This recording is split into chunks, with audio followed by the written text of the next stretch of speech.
Let's begin. Shema Israel, Adonai Eloheinu, Adonai Echad. Baruch Shem Kevod Machuto Leolam Vayed. Hear, O Israel, the Lord our God, the Lord is one. Blessed be his glorious name, whose kingdom is forever and ever. Amen. Amen. Today's Torah portion is Numbers 8 to Numbers 12. And if you join me in the blessing over the reading of the Torah, as I'm going to read chapter 8.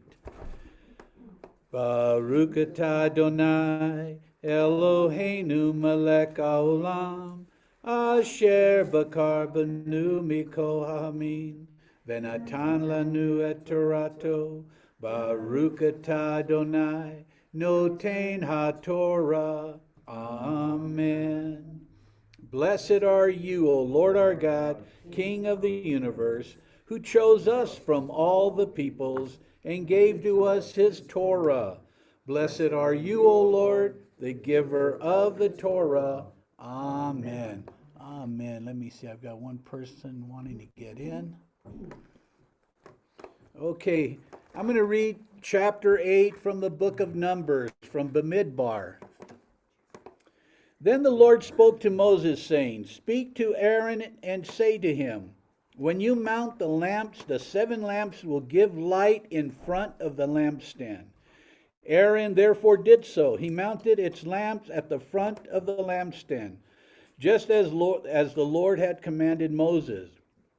Now this was the workmanship of the lampstand, hammered work of gold, from its base to its flowers. It was hammered work, according to the pattern which the Lord had shown Moses. So he made the lampstand.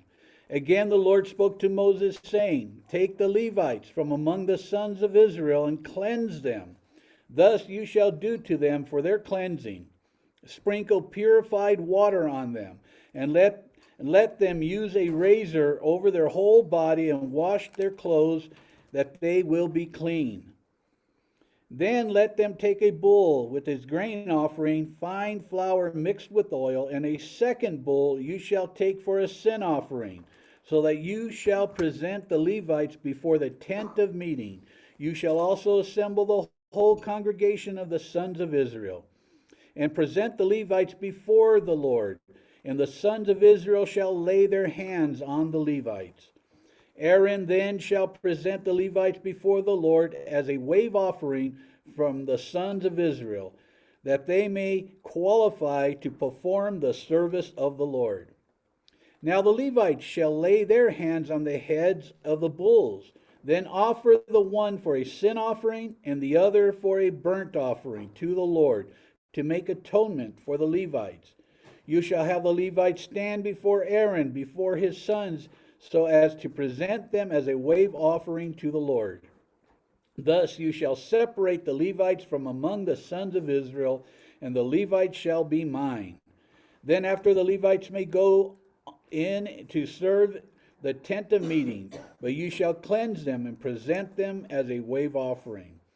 For they are holy given to me from among the sons of Israel. I have taken them for myself instead of every first issue of the womb, the firstborn of all the sons of Israel. For every firstborn among the sons of Israel is mine, among the men and among the animals. On the day that I struck down all the firstborn in the land of Egypt, I sanctified them for myself. But I have taken the Levites instead of every firstborn among the sons of Israel. I have given the Levites as a gift to Aaron and to his sons from among the sons of Israel, to perform the service of the sons of Israel at the tent of meeting, and to make atonement on behalf of the sons of Israel, so that there will be no plague among the sons of Israel by their coming near to the sanctuary. Thus did Moses and Aaron and all the congregation of the sons of Israel to the Levites, according to all that the Lord had commanded Moses concerning the Levites, so the sons of Israel did to them. The Levites too purified themselves from sin and washed their clothes, and Aaron presented them as a wave offering before the Lord.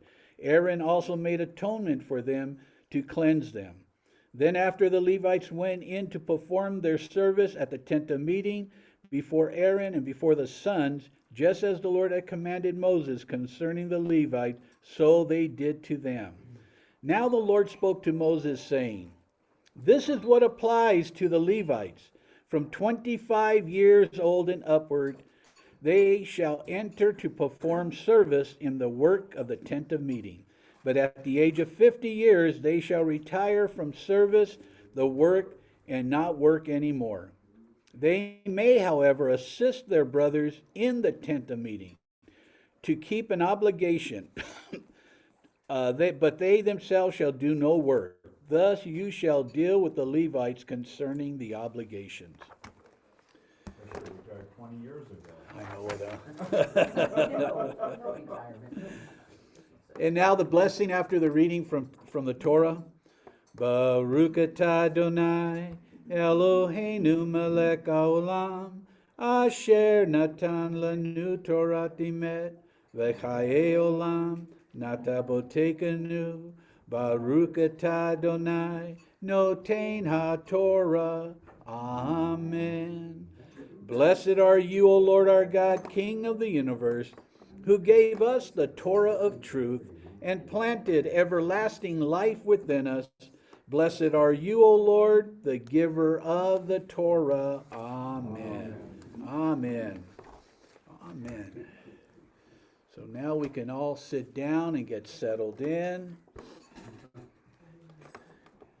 There's a lot of goodies here, everyone out there in Zoom land, and you're missing out. You snooze, you lose. Oh, you know what might help? If I turn on this. Oh, yeah. Testing 1, 2. Okay. Okay. All right. Okay, Parashah Beha'alotcha. Beha'alotcha. Say that fast. Oh, I know it. We begin this Torah portion with the Lord speaking to Moses to tell Aaron to light the lampstand, the menorah. Okay, and it says that Aaron did so. When reading the first 4 verses in chapter 8, it would be easy to say that Aaron lit the menorah. Now let's move on. But there is much more here in the first 4 verses of this parashah. Before I go on, let's fill in Roman numeral number 1. Beha'alotcha means when you ascend. When you ascend.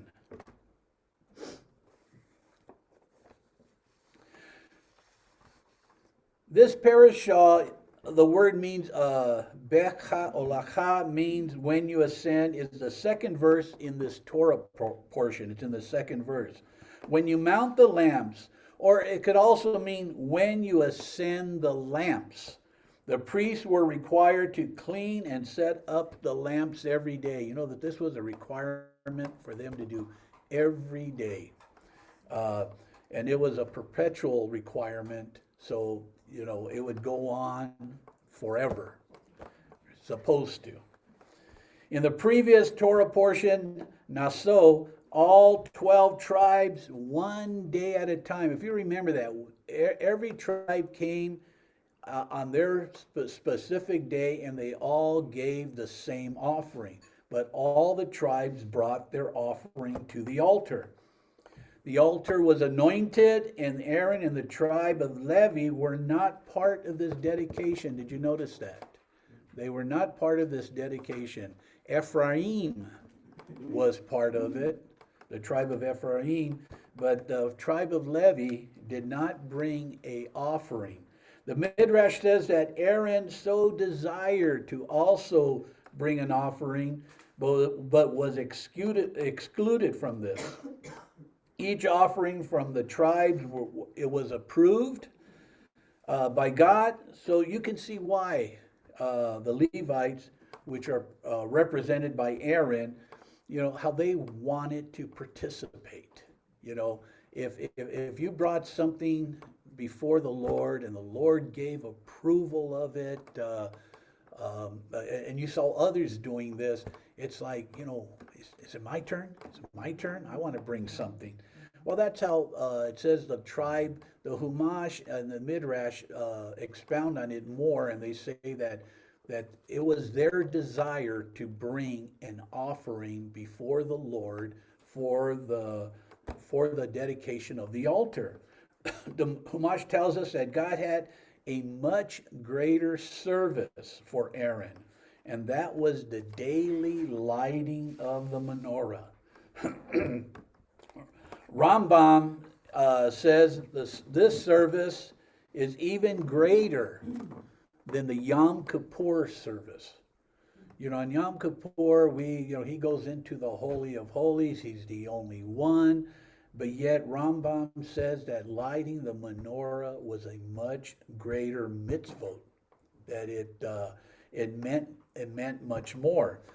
So Aaron may not have been happy that the Levites were not able to bring a donation for the dedication of the altar, but God had something much greater in store for Aaron and the Levites.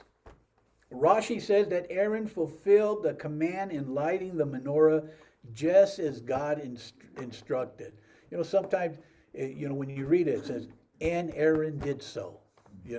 Well, yeah, he lit the menorah, but there's much more to that. You ask, what's the big deal? Yeah, there is a microphone. Go ahead. I want to answer the question because I don't know. It says in the verse 2, it says, when you arrange the lamps, the 7 lamps shall give light in front of the lampstand. Yeah. In front of the lampstand. What, how does the light go in front and not surround? Well, if you recall, the Lord is precise in all his instructions. And we know that because in our previous Torah portions, we see what happened to Aaron's sons. Well, here, it's, he had to face, the way I look at it, and I didn't read this in any commentary, but he had to face the menorah to light it. He couldn't go around it. He couldn't turn his back to the Mishkan, in the holy place. So he had to light it from the front, and he did it that way. That was the way he lit the menorah. Here, let me go on. Maybe I'll hit something on it too. He did not deviate. That was the other thing. He did not deviate. He did it precisely the way the Lord commanded that it would be lit. He would light the lamps daily for the next, I know the Humash says for the next 40 years, but you're already into the second year, so it had to be about, maybe 39 more years or something. But he lit the menorah, and it says that he did it with enthusiasm. Now, when you have a job to do and you come to do it, sometimes it gets mundane. It's like, oh, here I go again or something. But it says that Aaron was enthusiastic about this job, that he never became complacent with this daily activity. Rashi says that Aaron approached this with the same enthusiasm on the last day that he did it, as well as the first day. Pastor Bruce. I think it was interesting that you brought up, was it Rambam? Yeah. That he said this was a greater mitzvot than Yom Kippur. Yeah. And I kind of touched on this past weekend in the message, that Yeshua laid down his life once 2,000 years ago, but the greater laying down of the life is every day when he lays his life down. And that's what's Right. taking place here. When we lay our lives down every day enthusiastically, Right. that's greater than coming in once a year. Yeah. And it's much more difficult, I might add. Right. It's a greater mitzvah.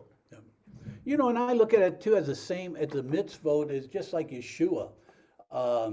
You know, people can deny him and then deny him and deny him, but he is always there for that time when the person stops denying and accepts him. You are welcome in. What a great mitzvah. What a great we have a God that he's just waiting. So there's a lot of sinners out there that we would say that, oh, there's no way in the world they're going to have a relationship with the Lord. Who are we? We don't know, because we're just waiting for the time for some of these politicians to finally come to their senses and accept Yeshua.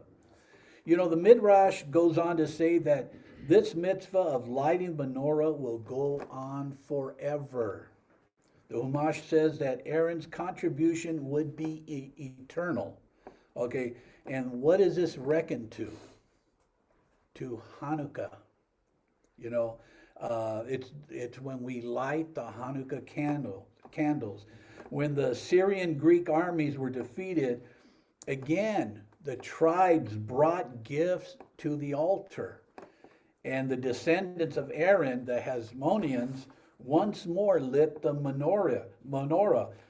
These were Aaron's descendants. So it's not like it went away. It was this was an eternal job that was going to get done, and I believe that when the next temple is built and the menorah is put in there, how many of you? I mean, many of you have been to Israel, and one of the most beautiful things to look at or objects there is the golden menorah, the golden lampstand. We have the one out here in our sanctuary, the wooden one, the replica, but this menorah's got to be, I mean, Probably 6 and change. I would say something like that, maybe 8 feet high, or maybe it is 6, but it is big, and they took it. It's gold. Oh yeah. In fact, if you go on to if you go on to the Temple Institute, you can scroll into different sections, and it will give you a detailed history of them building that menorah. There's ideas that how did they get this done back in the times of Moses? And maybe there was a mold. They made some type of mold, and then they poured the gold in. They could have did it twice and then brought them both together. I mean, who knows? I don't know. But it gives you. But single casting. But it was a single casting, Yeah. Exactly. It wasn't 2 sides. Yeah. It was one. Well, you see, and that idea of the 2 sides, I got that from the Temple Institute, because they're trying to get all this together. Like, how could they do it? Well, only God knows. How do they Yeah. build the pyramids? Yeah, exactly. I think Sharon was first. All right. Just a question. The menorah you're talking about is not from the Second Temple, correct? No.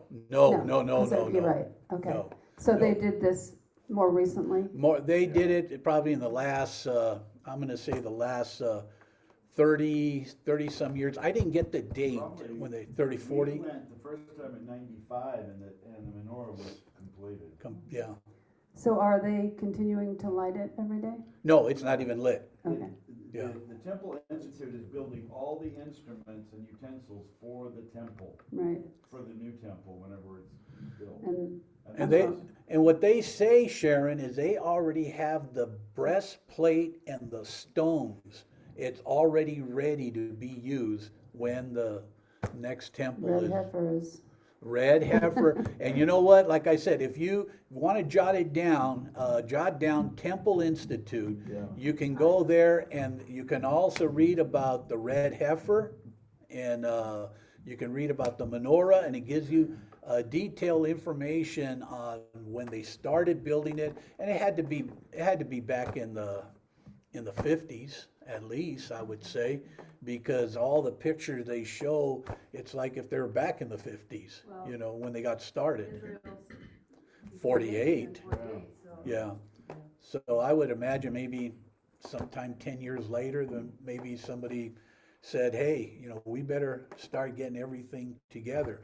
But it's amazing, they do say that they have everything ready, all the utensils, everything that's needed for the next temple, so then it'll be functional, you know, when the priests come in to perform their duties. Pastor Bruce. Yeah, they have the whole priestly outfit and the crown. Yeah, Yeah, Yeah. Kathleen's shown the picture many times, and the breastplate, the first year we went, they only had 3 of the stones yeah, for the breastplate. And then every time we went back, there was more stones Yeah. that they had, so it was pretty interesting. I think our last visit there, Bruce, I think our last visit there, they had maybe 10 stones, something like Yeah, that. yeah, I don't think they had all of them I don't think yet, they had them all, yeah, but they were progressively increasing. It was very interesting. right, And then you mentioned the light. You know, when we light the menorah, we call it the Hanukkah, but it was Right. the menorah initially. right, And you know, the commandment in the word was to never let that light go out. And of Right. course, Samuel failed in that. Yeah. And that's when Ichabod came, is when the light went out. So the commandment to keep the light forever going, and we're raising that standard now as we keep our light going. Although Amen. it's a spiritual application, it's nevertheless fulfilling the same commandment. fulfilling, yep, absolutely. Okay, in Roman numeral 2, Aaron lights the menorah. The fill-in is menorah. In letter A, Aaron and the tribe of Levi did not contribute to the altar offerings. Then we might as well fill in letter B. Lighting the menorah would be Aaron's greatest mitzvot. You know, with everything that Aaron, he was a phenomenal man, a phenomenal high priest. And with everything that he did to pinpoint this as his greatest mitzvot, you know, this is what the Midrash and a lot of your commentators say, Rashi as well as Rambam. Yes. I've read that in Hebrew, the actual Hebrew word is a whole world. There's so much depth to each word in the Hebrew language. And light, of course, represents God, Yes. and everything that he represents. And I was just wondering, when they broke camp and they couldn't light the menorah, but the pillar of cloud was still guiding them, is that correct? All the way through Yes. until they reached the promised land. And the pillar of light at night and Right. cloud during the day. So the 2 lights, did God contract himself a little bit to allow the light of the menorah to represent him? Well, the light never did go out. What it would do is, where would they get the fire from? The coals? You've got it. And the coals would constantly be burning. Even as they're walking, somebody would be carrying the pan of coals with the fire in it. So then when they would settle, well, then they would set up the menorah and then transfer the light onto the menorah. So the idea that when they were moving, blowing out the candles, or, you know, that did not happen. they would always have the light there. That's my understanding.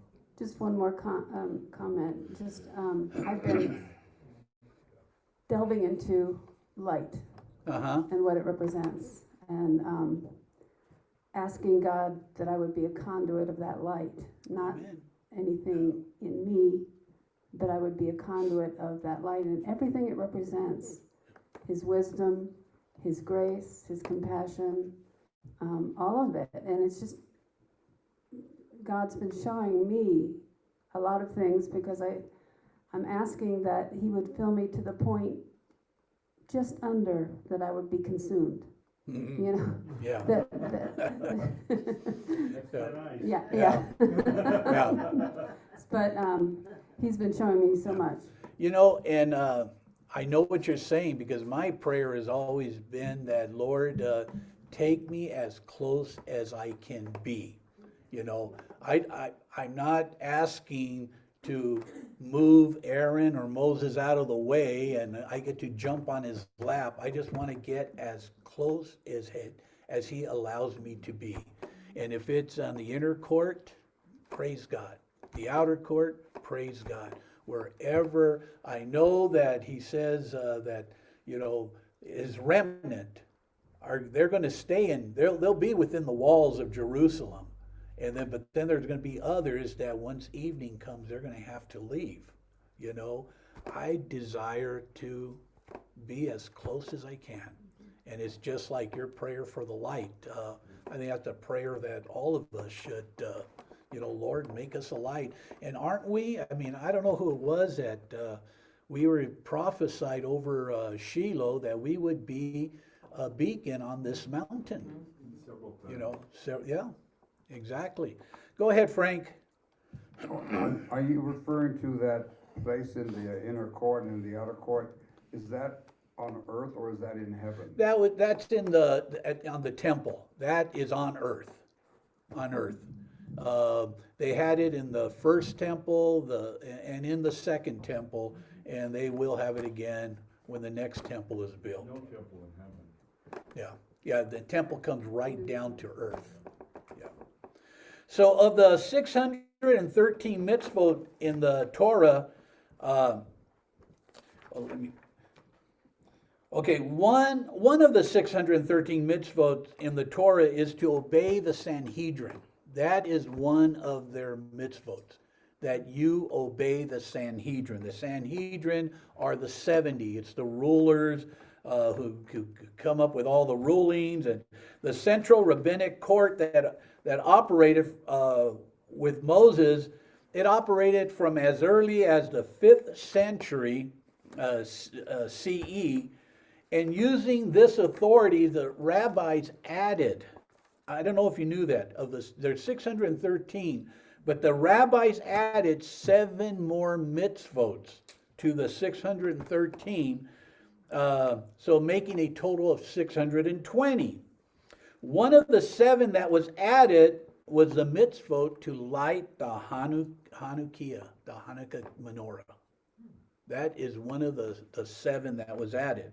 The sages say that there are 620 letters on the 2 tablets given at Mount Sinai, because God knew that this would end up being a total number of mitzvot. So that's how the rabbis distinguish this, or how do I say distinguish this? Yes.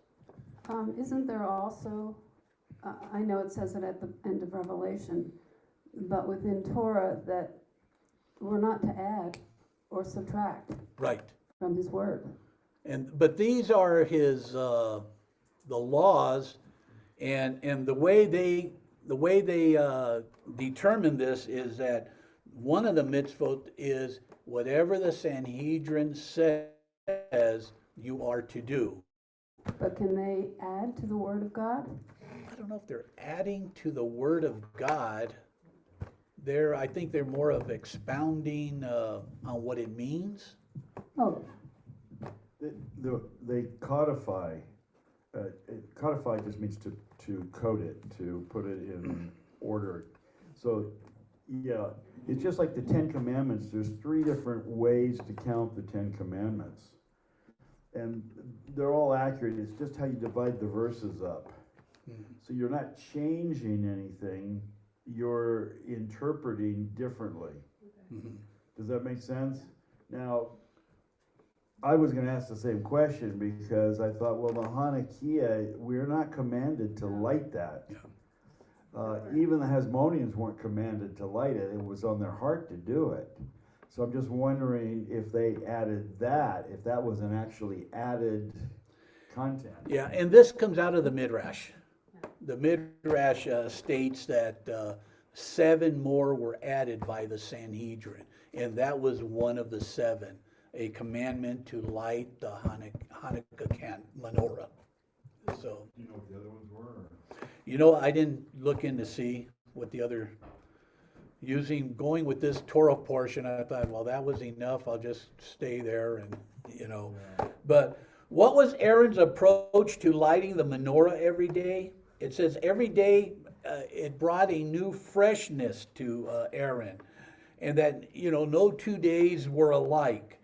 You know, it's like try waking up with the Shema or a song of praise or even a prayer of thanksgiving on your lips. You know, when you wake up, the sages say that each morning it was as though Aaron was building a new menorah, and he did it right every time.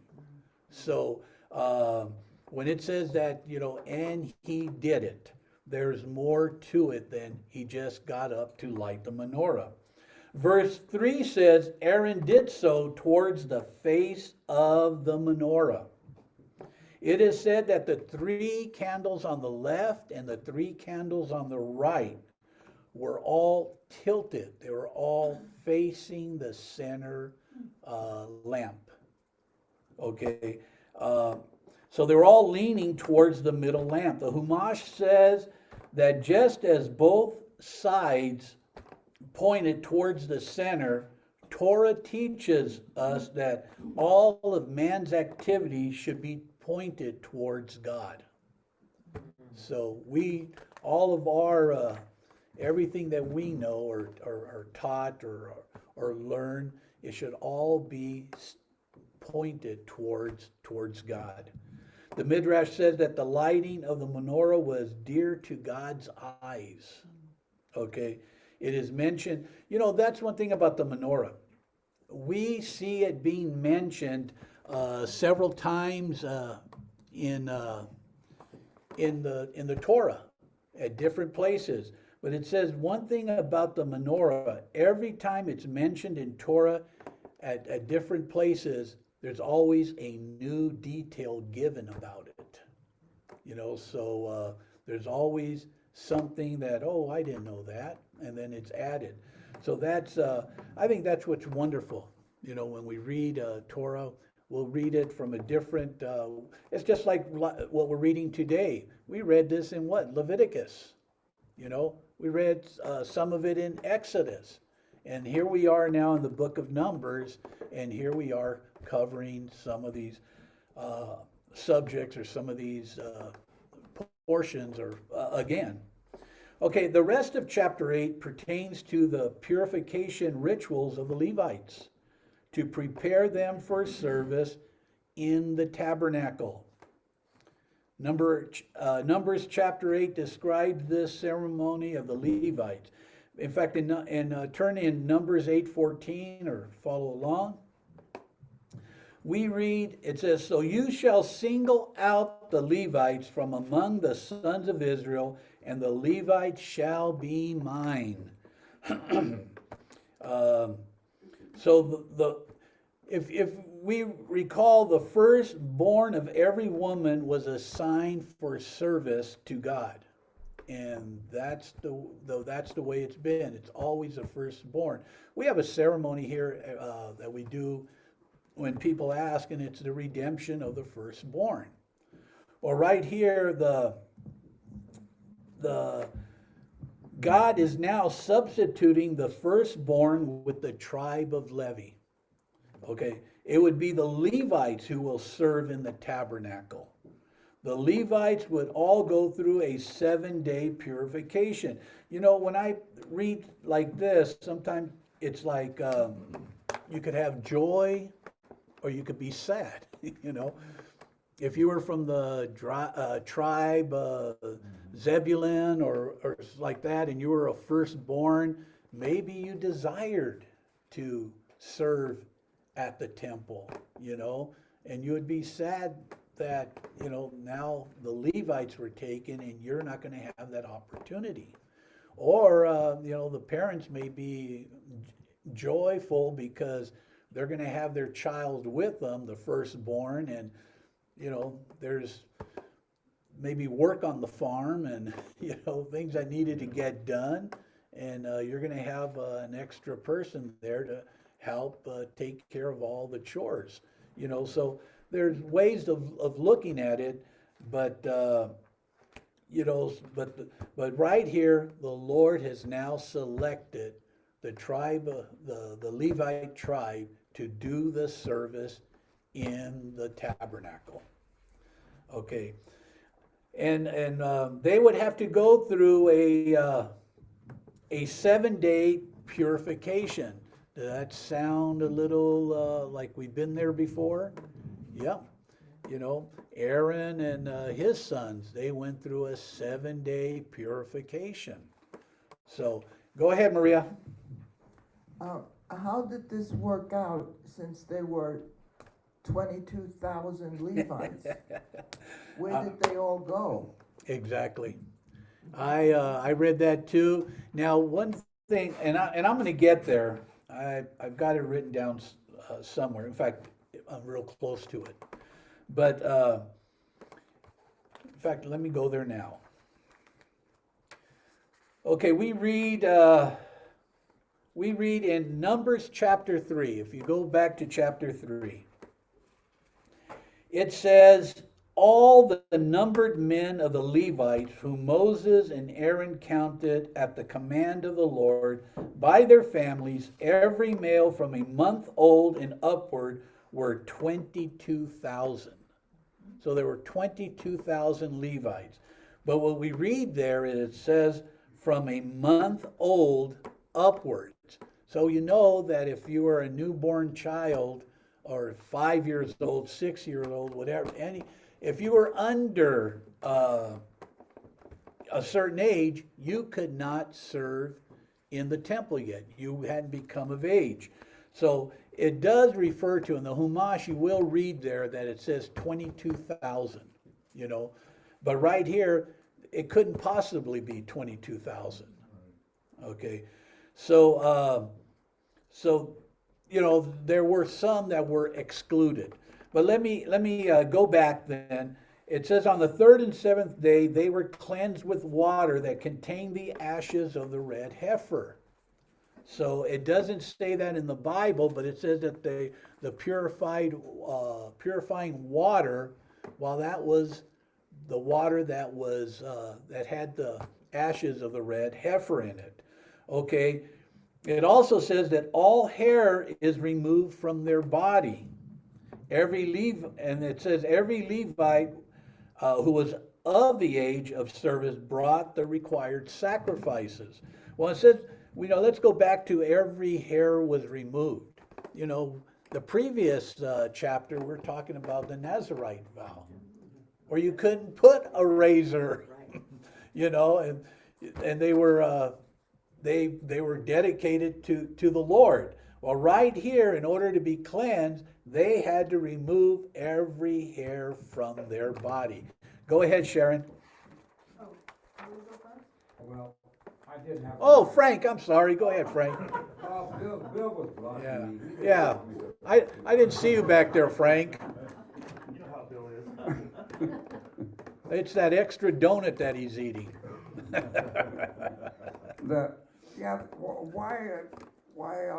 What's the significance of shaving your entire body? I wonder what the purpose was. They were People with hair are unclean? Points towards me. well, but that But that's a good question, but this was what the Lord required. Did all this hair grow back? Well, obviously it did, but for the initial purification ceremony, all the hair had to be removed. Go ahead, Sharon. Now, this isn't gospel, but I thought I remembered reading that when they took the Nazarite vow,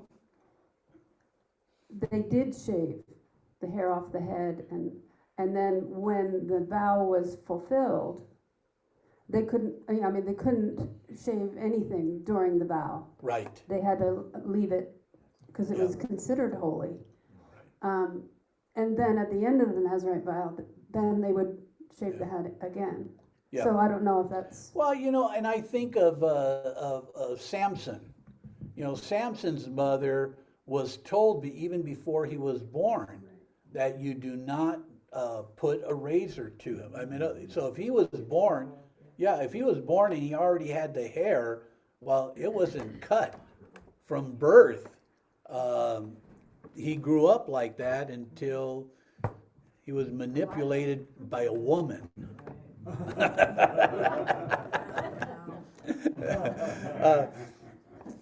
Tila goes first.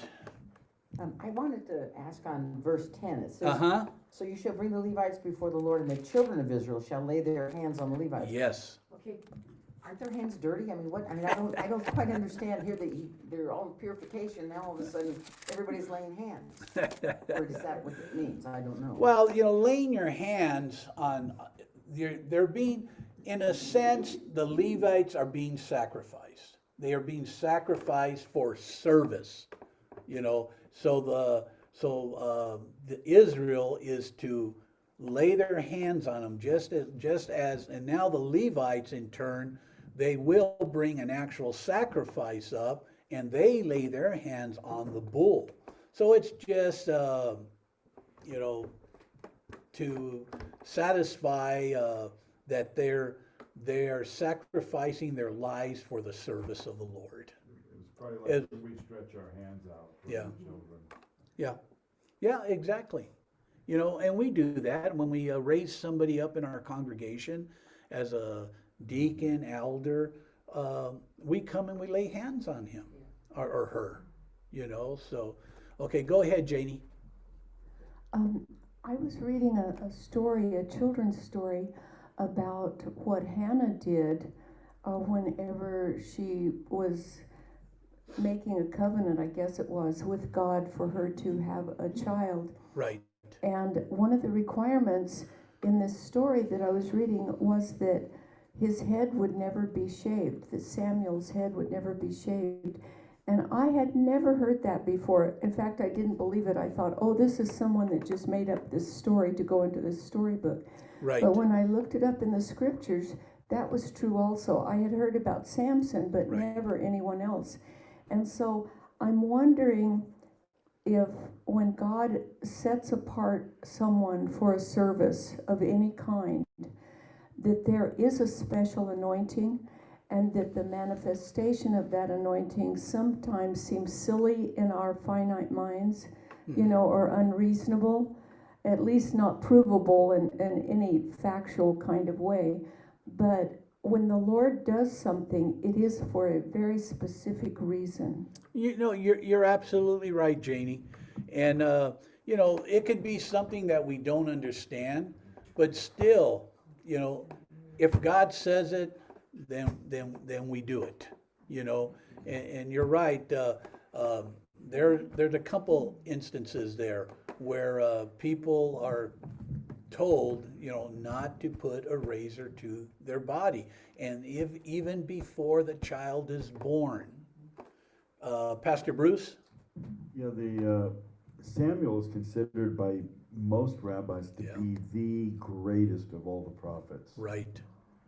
And interestingly enough, he was a Nazarite from birth, as we were talking about. It's also interesting to note that Yeshua, I personally believe that Yeshua's last fulfillment of Torah was the Nazarite vow.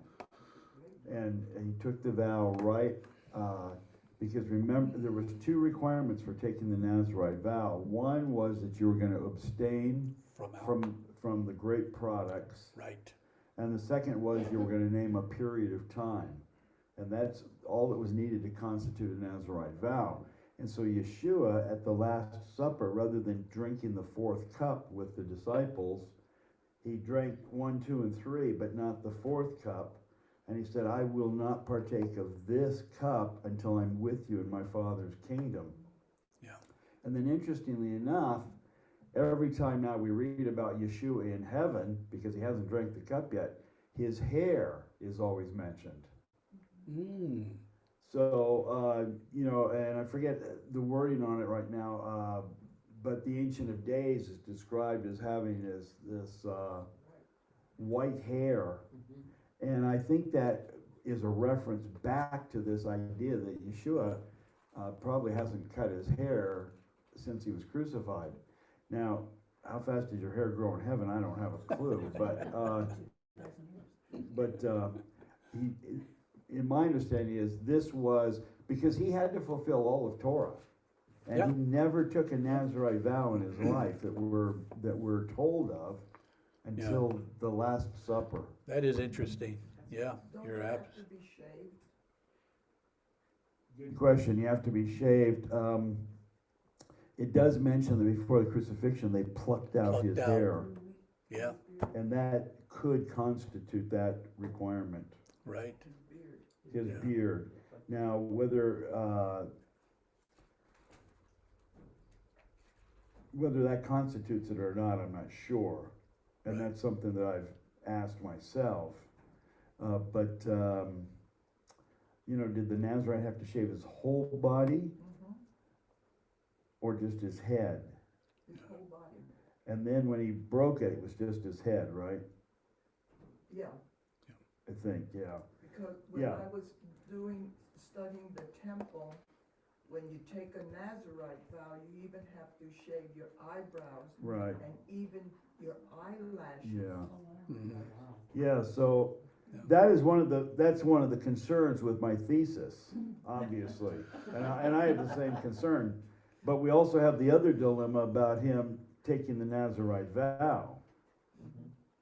When did he take it? Because he had to fulfill everything in Torah that he could fulfill, correct? That's our understanding. So that becomes, Right. and again, we go back to that whole thing of, there's more that we don't understand than what we do understand. We're trying to put pieces together to this gigantic puzzle. Oh, And yes. it doesn't always line up the way we think it doesn't always line up the way we've got it pictured in our minds. And that can become a problem. Well, let's go back and let's fill in Roman numeral 3. The Levites are initiated into the service. The Levites are initiated into the service. And that's what we're talking about here in this chapter. In letter A, all hair on his body is shaven. So, Is that true, even the eyelashes? everything. All Yeah. hair. All hair. Yep. Yeah. In letter B, on the, Quite a yeah. commitment. Not a Yeah. pretty sight. I know. I guess it's okay if you were four years old or something, but not 40. Okay, on the third and B, on the third and seventh day of his purification, he is washed in water with the ashes of the red heifer.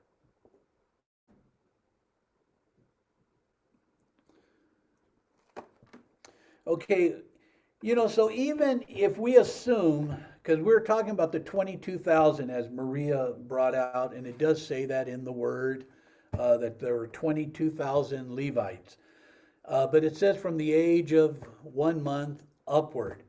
Okay, so even if we assume that half of the Levites were of age to serve, that would still be 11,000 Levites. And that would be 22,000 bulls brought in for a sacrifice, because each Levite had to bring 2 bulls, you know. Place is Yeah. too small. Well, exactly. There's obstacles there, and then you figure all these what more? Yeah.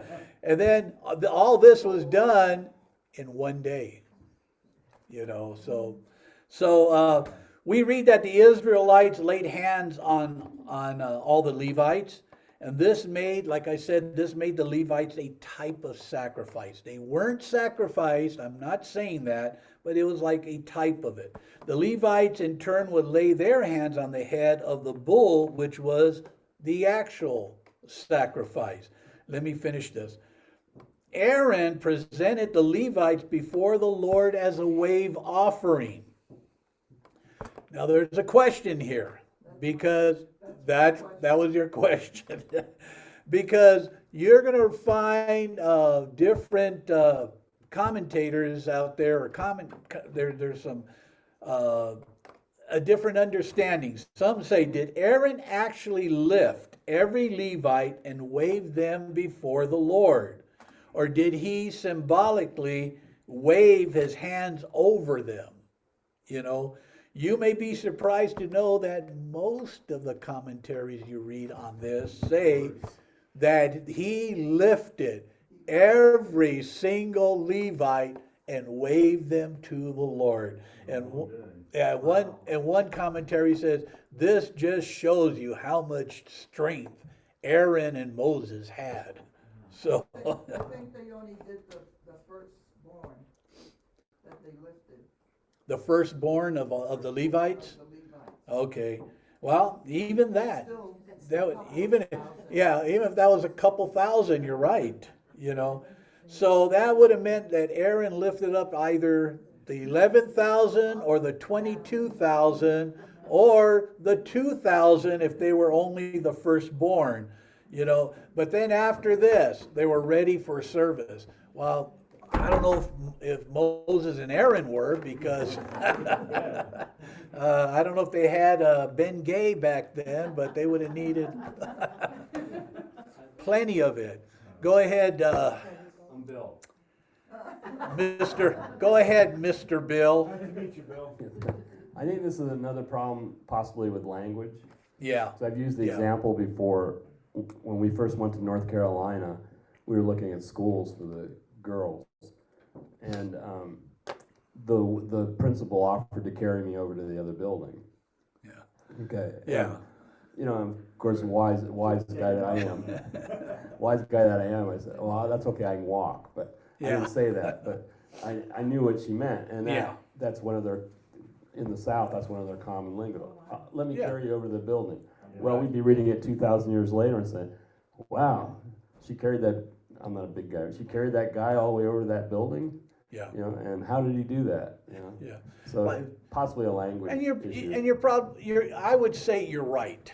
But you know, when you read like the Rashis, and he was around about what, the 11th century, 12th century, right in there. So Maybe the 11th century. that's what I was thinking. 11, Long time yeah. separated. So there's still that big gap between, even if it's a Torah, oral Torah, written Torah, you know, so for them to come out and really think that Aaron actually lifted up every single Levite and waved them before the Lord, you know, I don't know. I kind of agree with you, Bill, that, you know, the language gives you words to say and you use them as you'd like. But I was surprised. I would say about 75% of these writers believe that he actually lifted up these priests or these Levites and waved them before the Lord. So now we do have a discrepancy here in Numbers 8:24-25. Let's read it. And let's go to, we're in chapter 8 still. And in verses 24-25 it says, "This is what applies to the Levites. From 25 years old and upward, they shall enter to perform service in the work of the tent of meeting. But at the age of 50, years, they shall retire from service in the work and not work anymore. So now let's backtrack. Let's turn back to Numbers chapter 4. So go back to Numbers chapter 4. If you're following along on Zoom, go back to Numbers chapter 4 and verse 3.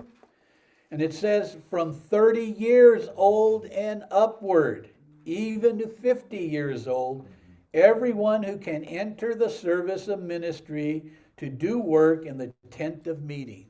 So which one is it? Anybody? Do the Levites start their service at 25 years old or 30 years old? Let's see if Maria did her homework. They start being a priest at the age of 30, but they go in at 25 and start their training. Yeah, it's like an apprenticeship. Study the temple. Yep, exactly. In fact, even Rico covered this at one of the conferences that he had out here at our congregation. And he said that Rashi reconciles this too. In the Humash, he even explains this by saying that the Levites went through a 5-year apprenticeship, which began at 25 years old. They would officially start their service at 30 years old. So the Torah does mandate that a Levite who has served 20 years is to retire and return to a normal lifestyle, whatever that is. But they were required that they would have to step down. The retired priests were allowed to teach the younger priests. And we read this. If we leave the Torah and get into the Beha'alotcha, even Paul says. In fact, Paul says this in Titus chapter 2. He says, Paul urges the older men to teach the younger men in the ways of the Lord. So just because you become of age of retirement doesn't mean that your duty stops. And how many times have we read where the parents are instructed to teach their children, and then what else? Their children's children.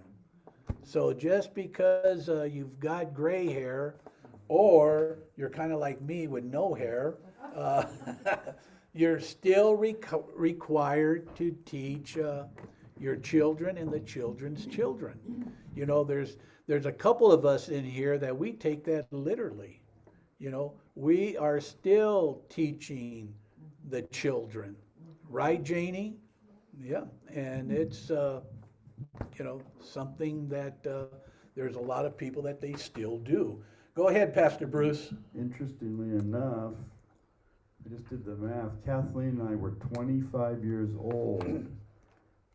We were 25 years old in the Lord when we switched into the Messianic, and it took 5 years to make the switch. Oh my gosh. I just did the math. You just did it. I just did it. It just kind of rang a bell, and I went, whoa, that's Well, I remember, interesting. I remember when Pastor Bruce was preparing this congregation. We had come out of our, we really hadn't come out of our Christian ways. We were just little by little, and that was wisdom. Everyone, if any of you, doing it overnight, because there were some people that they wouldn't hang around, they left. But the way it was done, as far as I'm concerned, it was brilliant. You just, little by little by little. And then we finally got to the point where, if we're going to believe this, then we are going to start doing it. And from 1 week to the next, we stopped meeting on Sunday and we started meeting on the Sabbath. So go ahead, Maria. Okay, that's enough, Maria.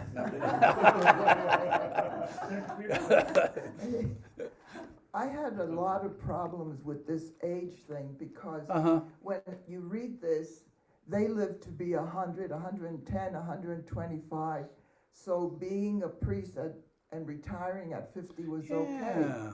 But when I came to the Gospel of John, where Zechariah, at the age of 49, was considered elderly and had to be put out to pasture, and his wife, at the age of 45, was too old to have children, until I had Felicia punch in the life expectancy of a Jewish man in Israel in the 1st century, and you were considered old at the age of 30.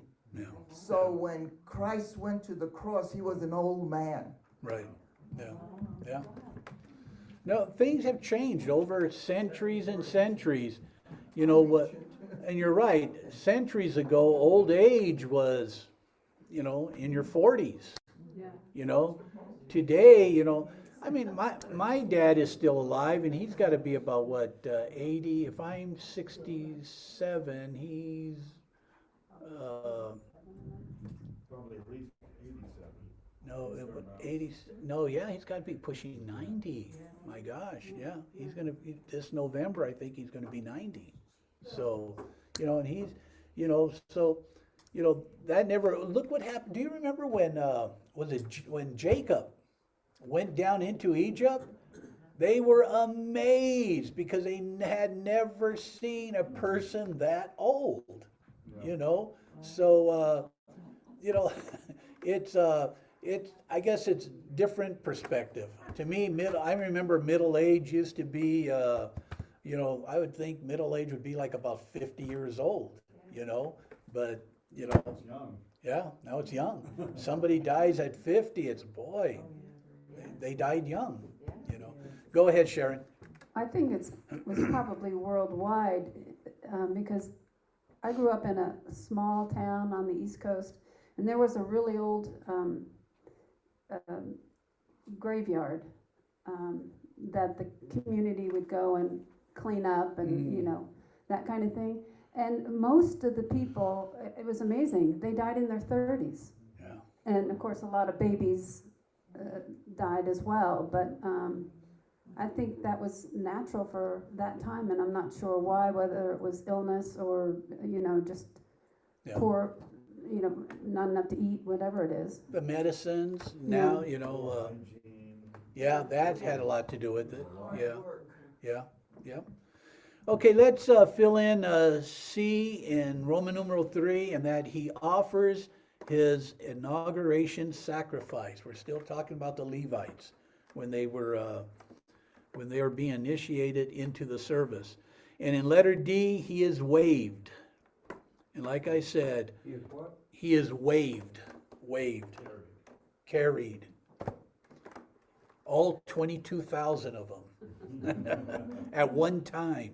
No. On the same day.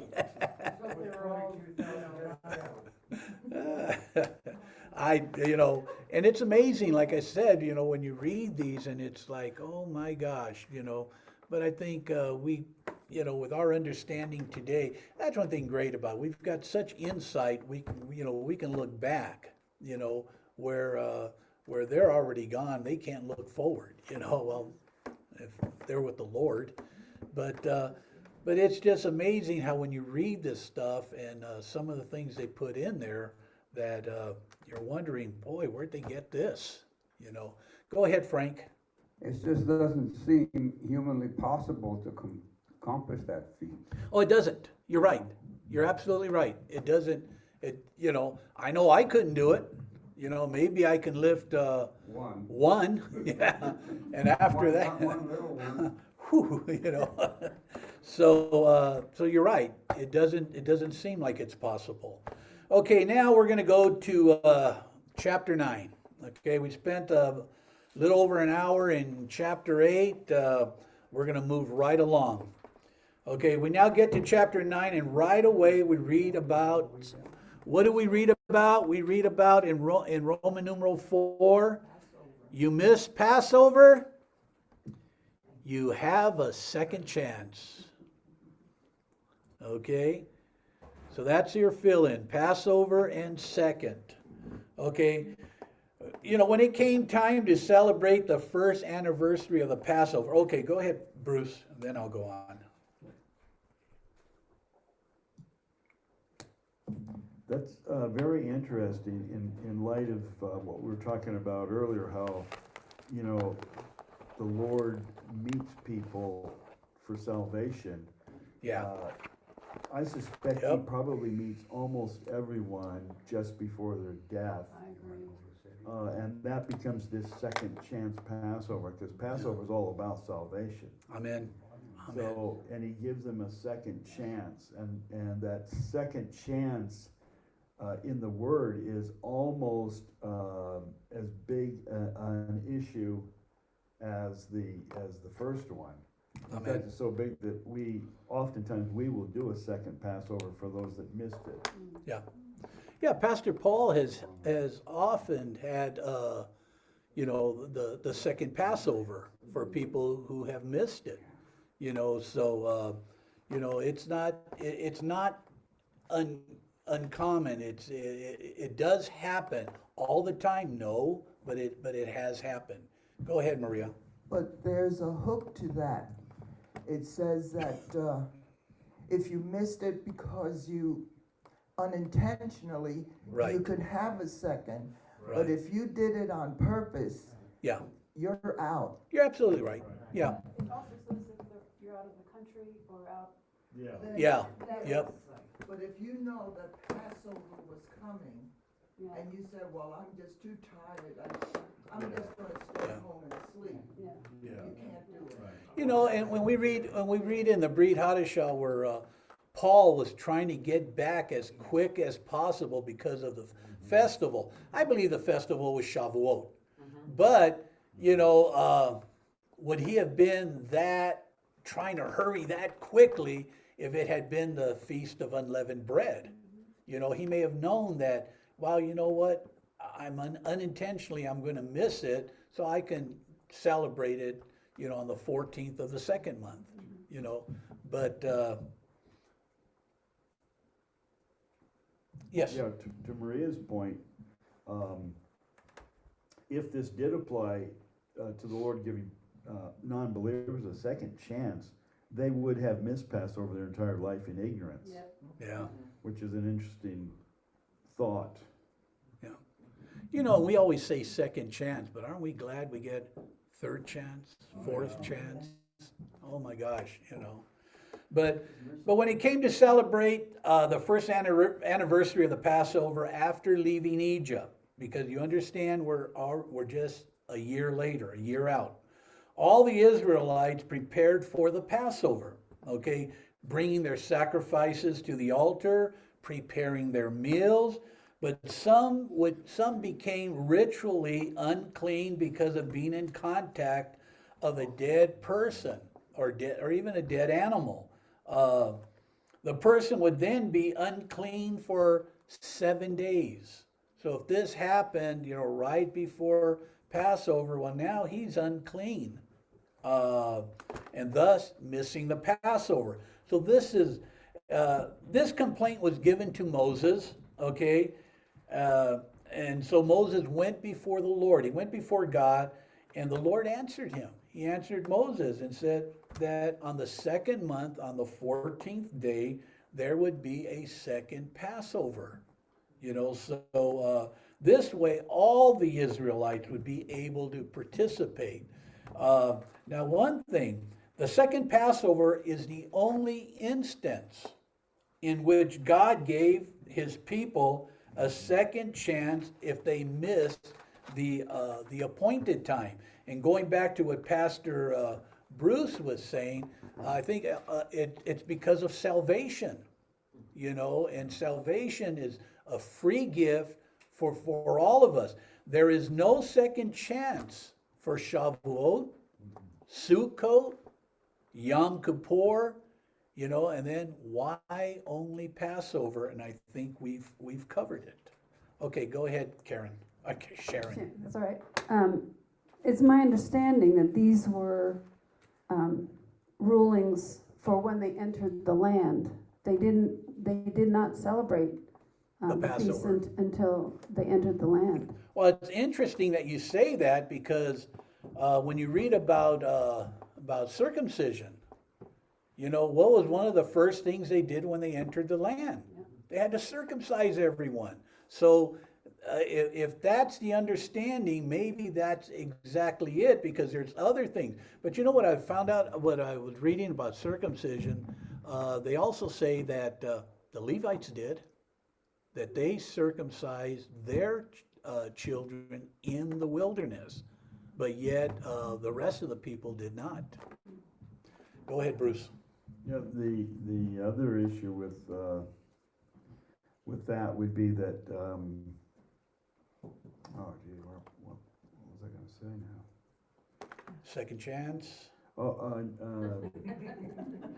no, what was the last subject we were on? It was, Not celebrating. No second chance for Shavuot, Sukkot, Yom Kippur. Why only Passover? no, I forgot. Okay, It'll come. yeah, it'll come. Just jump right in when you're ready. Okay, the sages say that the Passover is the only festival where everyone is expected to eat the sacrifice. Okay, now with no temple, there is no need for this, for the Jews. Okay, go ahead. Okay.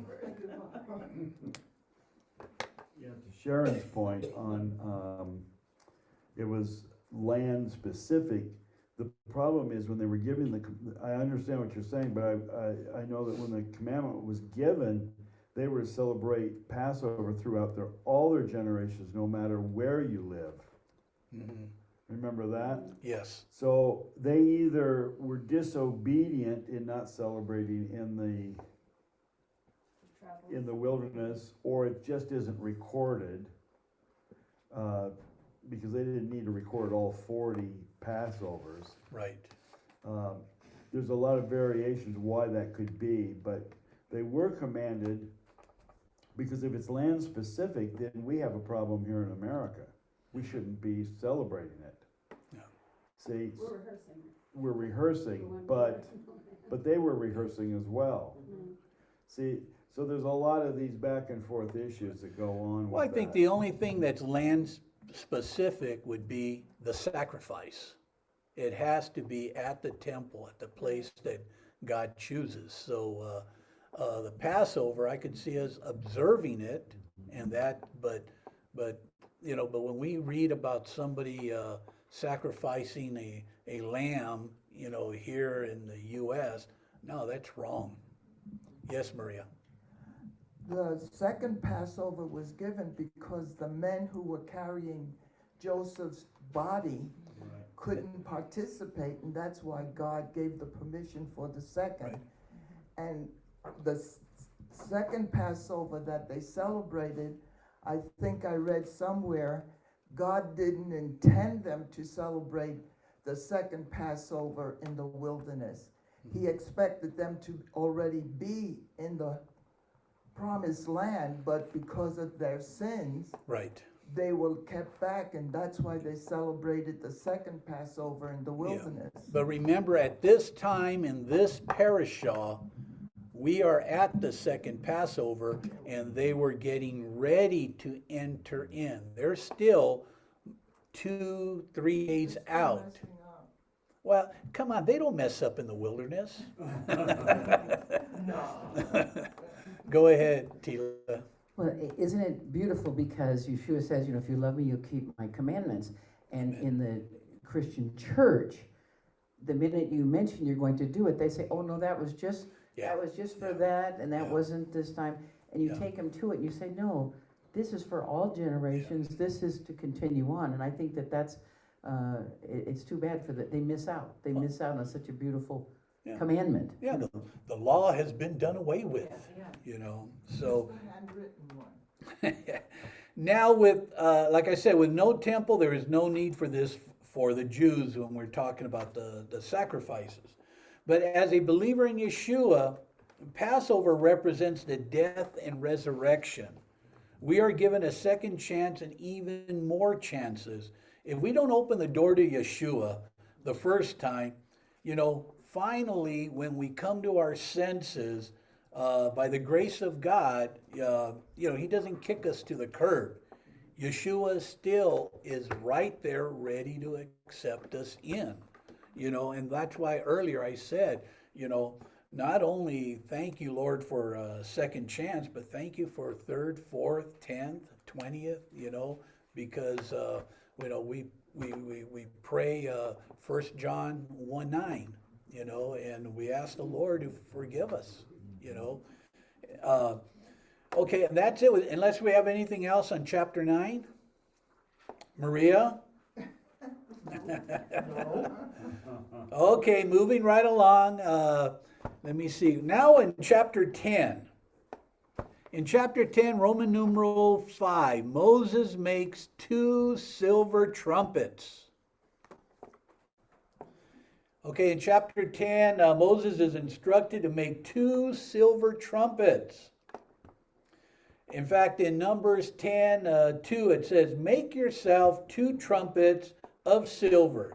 You shall make them of hammered work, and you shall use them for summoning the congregation and breaking camp. So now we see why there are silver trumpets. I know we blow the shofar, I'll get to it in a little bit. But Josephus says in his writings that Moses was the inventor of the form of the trumpet. That he says the silver trumpets were to call the Israelites to assemble. They were used to break camp and for setting out. I was going to say this a little earlier, it says we use these 2 silver trumpets down the hill to let everyone know that service is about to begin. Our Ted and Doug, and even Theodora, they'll come up and they'll blow the silver trumpets. And what that is, it's a call that, okay, everybody, get in here. In 5 minutes, we're going to get started. So we do that. I was asked, how come we don't do it up here? We don't have a silver trumpet blowers up here. But when that happens, yes, we can do that up here for service too. Let's see. On the famous Arch of Titus in Rome, it's depicted on there, or it's carved in there, 2 trumpets. There are 2 trumpets on there. And they do that for a reason. That is what they took out of Jerusalem. Not only the menorah, but they also took the silver trumpets. Turn to verse 8. Verse 8 in chapter 10. It says, the sons of Aaron, moreover, the priests shall blow the trumpets, and this shall be a permanent statute for you throughout your generations.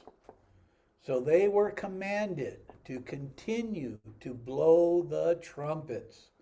And like I said, we do blow the shofar, but they are specifically talking about the silver trumpets here.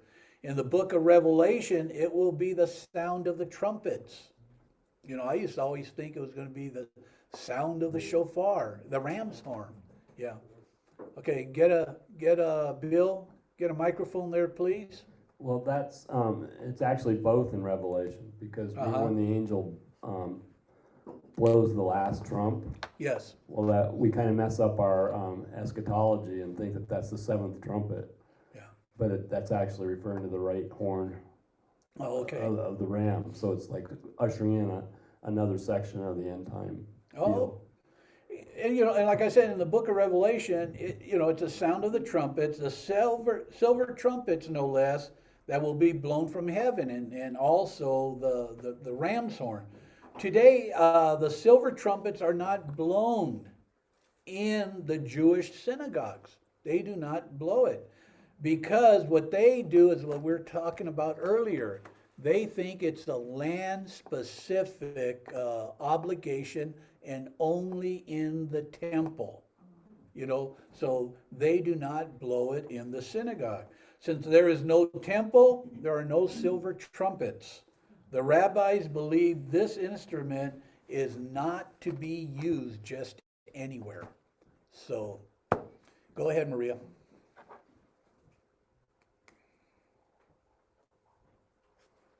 I just want to clear this in my mind, where it says that when they broke camp, that Judah, Issachar, and Zebulun took off first.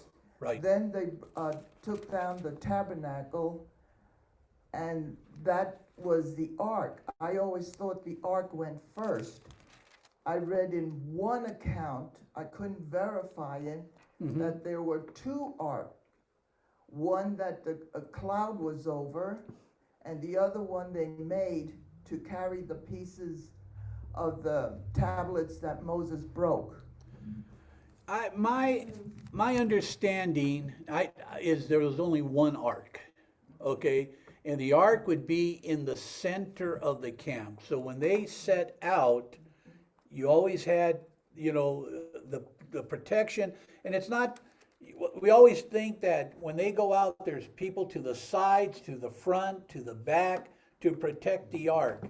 No, it was the ark protecting the people. Okay, did they go first, or were they No. in between Well, Judah and Reuben? on this account here, the people went out first. There was 3 tribes that went out first, and then the ark. It was that, and you'll find that in chapter, what was that, in 10?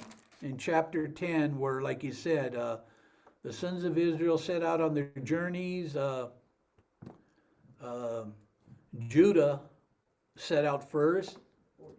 Yeah. 14. Yeah, that's in 14.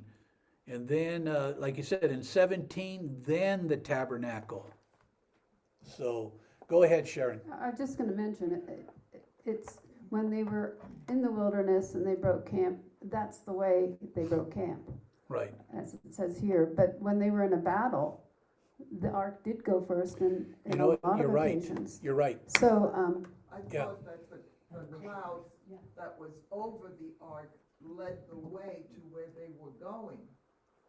And how could it lead the way if there was 3 tribes of Well, remember, 10,000 the people? cloud would settle on the tent. And when it rose, the Yeah. people knew it was time to prepare to leave. And then when they would come back down, they knew No. when to stop. So how did the tribes that went ahead of the ark knew? Yeah. Because they were back here. I don't think it says specifically that the cloud and the pillar of cloud was over the ark itself. But It had led to come the- down when they wanted to stop. Right. It would just come down. Were you going to touch on that, or? Yeah, there's a couple things, couple dynamics that are possible here. Many of the commentators say that they moved as a group, and the cloud provided cover for the whole camp. Well, for The all, millions? yeah. Yeah. So it wasn't just specifically over the ark, it wasn't a little tiny cloud over the ark. It kept them from the sun of the Sinai desert. So if they did that, then and it's also been described as a cross because of the way it's lined up. You have 3, 3, 3, and That's when they camped. that's how they camped, but that was also, some commentators think that's how they marched. That's how they marched out, too. They couldn't. Why couldn't Well, Because I was there and they didn't do they? that. Well, there you have it. If that was the case, then the ark would have been at the very center of the camp once Right. again. Now, the idea of going to war, you have to remember, we had a second high priest also. And that was the priest of war. Right. That And he was may later. well have had an ark of war. That's very possible. Phineas, Yeah, Phineas was but that was, okay. was the high priest of war. And so, because we do read about the ark going out in front Right. during battle, okay? Whether it was the Moses, original. Moshe's ark, Yeah. I'm not sure they would spare that one, although it was captured later, we know. Yeah, I was going to mention that. Yeah, but And we're not told that they had a secondary ark, but you could speculate on it, that they had this secondary ark that accompanied the second high priest, the high priest of war. Right. And he was a high priest. He was a high priest, but only on the battlefield. And of course, that's No, it wasn't in the temple, no, it wasn't in the temple. It was only on the battlefield. because his mother was a Gentile. Oh, yeah, his mother was a Gentile. His father was Eliezer. Yeah. Go ahead, Bill. My understanding of the this cloud again is like what we see in Ezekiel. So it's not like this little wispy cloud that's going along. It was terrifying, really. And there is insight into possibly a second ark, because remember, everything done down here was an image. Right, that's right, or that's right. A replica of that. And in Revelation 11:19, then God's temple in heaven was opened, and the ark of his covenant was seen within his temple. There were flashes of lightning, rumbles, peals of thunder, and earthquake, and heavy hail, which often meant fire and brimstone rock type stuff. So I'm pretty sure that's not the same ark that Aaron served with. I mean, it could be, but again, if that was an image of the one that's in heaven, You know, I imagine but this then, one's pretty we awesome. think about, well, then how many sets of the commandments did he make? You know, to have one in every ark, and the staff, Aaron's staff, the manna. You know, can it be in multiple arks? Well, obviously, yeah, it could. You know, but then I was going to mention, but Pastor Bruce did, was that we know that the ark was taken by the Philistines. So you know, and that was the original ark. Now that didn't work out too well for them. Go ahead, Sharon. Just a comment on what Pastor Bruce said, that when they camped, it was in the formation of a The cross. cross, yeah. And what I've read in commentary is that the reason that is, there are a lot of big areas between every set of three tribes. You are right. And what I've read is they wouldn't, like, if these three tribes were told to go to the north of the camp of the Levites and the ark, they would not go outside of that box in the very middle. So the ones that go to the north go exactly to the north. The ones that go to the east go exactly to the east. They don't branch out in any way. Right. So they figure that it wasn't the sign of a cross. Well, I believe it was like the sign of a cross too, and the reason is the numbers. When you start going the numbers of the tribe, and you find that the biggest number was to the south, well, to the far end. So it's like it's like shaped like a cross, you know, as far as when the people went out. So I agree with that. I agree that they went out, and it was like from heaven looking down, it was like, you know, a cross going across the desert. Maria disagrees, everybody. And it says that they broke camp, the trumpet blew. Yes. Judah, Issachar, and Zebulun broke camp. Right, and then as they broke camp and start to move out, it would blow again. The tabernacle was taken down. They followed Judah. The trumpet blast again, and then Reuben, Simeon, and Gad on the south got their things together. Mm-hmm. Not the whole camp did it all at once. They did it section by section. Mm-hmm. Okay. Yeah, but I think when they traveled, it was in one There were line. mountains. It was They in had one to be line. single file. Yeah. Well, not single file, but tribal file or whatever. Tribal file. I like that one The better. same way they crossed the Red Sea, that's how they did it. Well, when they camped, there was definitely a cross. When they When camped, they it went- was definitely a cross. Yeah. Well, yeah. Well, we could agree to disagree. Yes, we can. And what Balaam, when he was looking out across the tents of Israel, and just he began to prophesy, how beautiful are thy tents, Yes. and O Jacob, and it just, you can just see as he was gazing down. From his bird's eye view,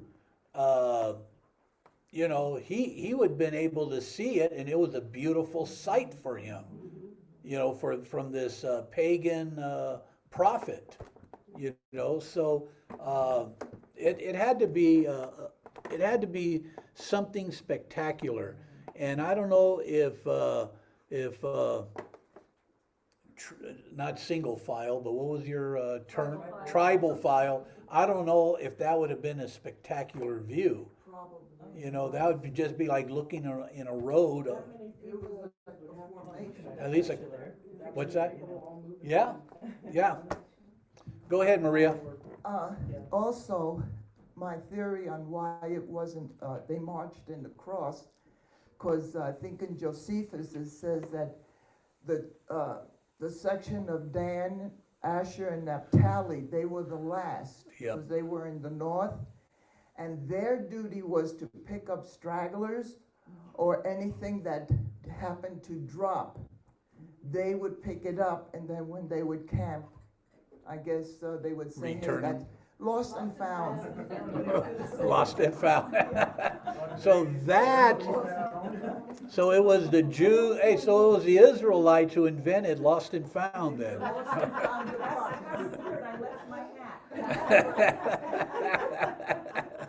Okay, in letter A in Roman numeral 5, they are to call the people to assemble. We're talking about the 2 silver trumpets. They are to call the people to assemble. Okay, in verses 11 to 28 in chapter 10, it gives detailed description of how the Israelites will leave the camp. When the cloud moves, at this point, the Israelites were about 2 days, 3 days journey from entering the promised land. And aren't you glad nobody complains? So right. So far, what we see here too is it also covers that when Moses' father-in-law heard that the Israelites were on the move, he preferred to return to Midian. Okay, Jethro said he would not go, but Moses continued to try to persuade him to stay. And it depends on whose commentary you want to believe. This is another one. Some say he did stay, and I don't know how, but some say he did stay and he entered the promised land. You read that? Yeah. How could Moses be 120 years old, have a father, and everybody over 40 died or everybody over 20, died in the wilderness when the ruling came out, but yet the commentary says that he did enter the promised land. So I don't think so. But like I said, it depends on who do you want to believe. Some say he did stay with Moses, and other writings said he did depart and went back to his land in Midian. So I believe that he did. He did pack things up and went back to his own land. Moses, in fact, we read it there too, that Moses just could not convince him that. Say he was a tribe of Kenites that Yeah. went into the promised land with Judah. With Judah? The tribe of Judah. No. Okay, but then others writings say that it was he went back, but his children, the sons, stayed with Moses. But then here in verse 35 it says that when the ark would journey, Moses would say, "Rise up, Lord, and may your enemies be scattered, and those who hate you flee from your presence." Okay? And when the ark rested, Moses would say, "Return, Lord, to the myriad thousands of Israel." The two verses are used as part, these two verses are still used as part of the liturgy of the Torah service when the Torah scrolls are taken out of the ark in the synagogue. The congregation would pray aloud when the ark is the scrolls are taken out. All the congregation would stand up and pray aloud, "Rise up, Lord, and may your enemies be scattered, and those who hate you flee from your presence." And then, as after the reading from the Torah or from the scrolls, and the scrolls are returned to the ark, the congregation would again pray aloud, "Return, Lord, to the myriad thousands of Israel." The Midrash asks this question: does God, who created all things, really have enemies? And then it answers itself, and it says, yes, anyone who hates Israel is an enemy of God. Yeah, and that's what Rashi says. Quite a few in our government. And that is, I mean, a lot of people say, yeah, Iran and all this. Well, you don't even have to go to Iran or anywhere else in the Middle East. You don't even have to talk about Hamas and Hezbollah, or, you can just look right here in our own country at our own government. Unfortunately, we do have a lot of people in high places in this country that hate Israel, and yes, they are all enemies of God. So now in chapter 11, the complaining starts. You didn't do the inverted noon. Well, in inverted noon, I just knew that I was not going to have enough time. But did you want to say something about it? No, it's just there. It's Nobody there. knows why. Well, they say the reason why is it's like the end of a chapter and the beginning of the next. And they said that's why you can't take the Torah as one event after the other. Sometimes it skips forward, and then it goes back. Mm-hmm. So They just said that with this, it's that they think it should be a book in itself. a book in itself, and the other thing I read is it should have been in Numbers chapter 1. It should have been the first thing read. Yeah. So there's different reasons about why that. But in verse 1 to 3 in chapter 11, okay, turn to chapter 11, verses 1 to 3. Now the people complained about their hardships in the hearing of the Lord. And when he heard them, his anger was aroused. Then fire from the Lord burned among them and consumed some of the outskirts of the camp. When the people cried out to Moses, he prayed to the Lord, and the fire died down.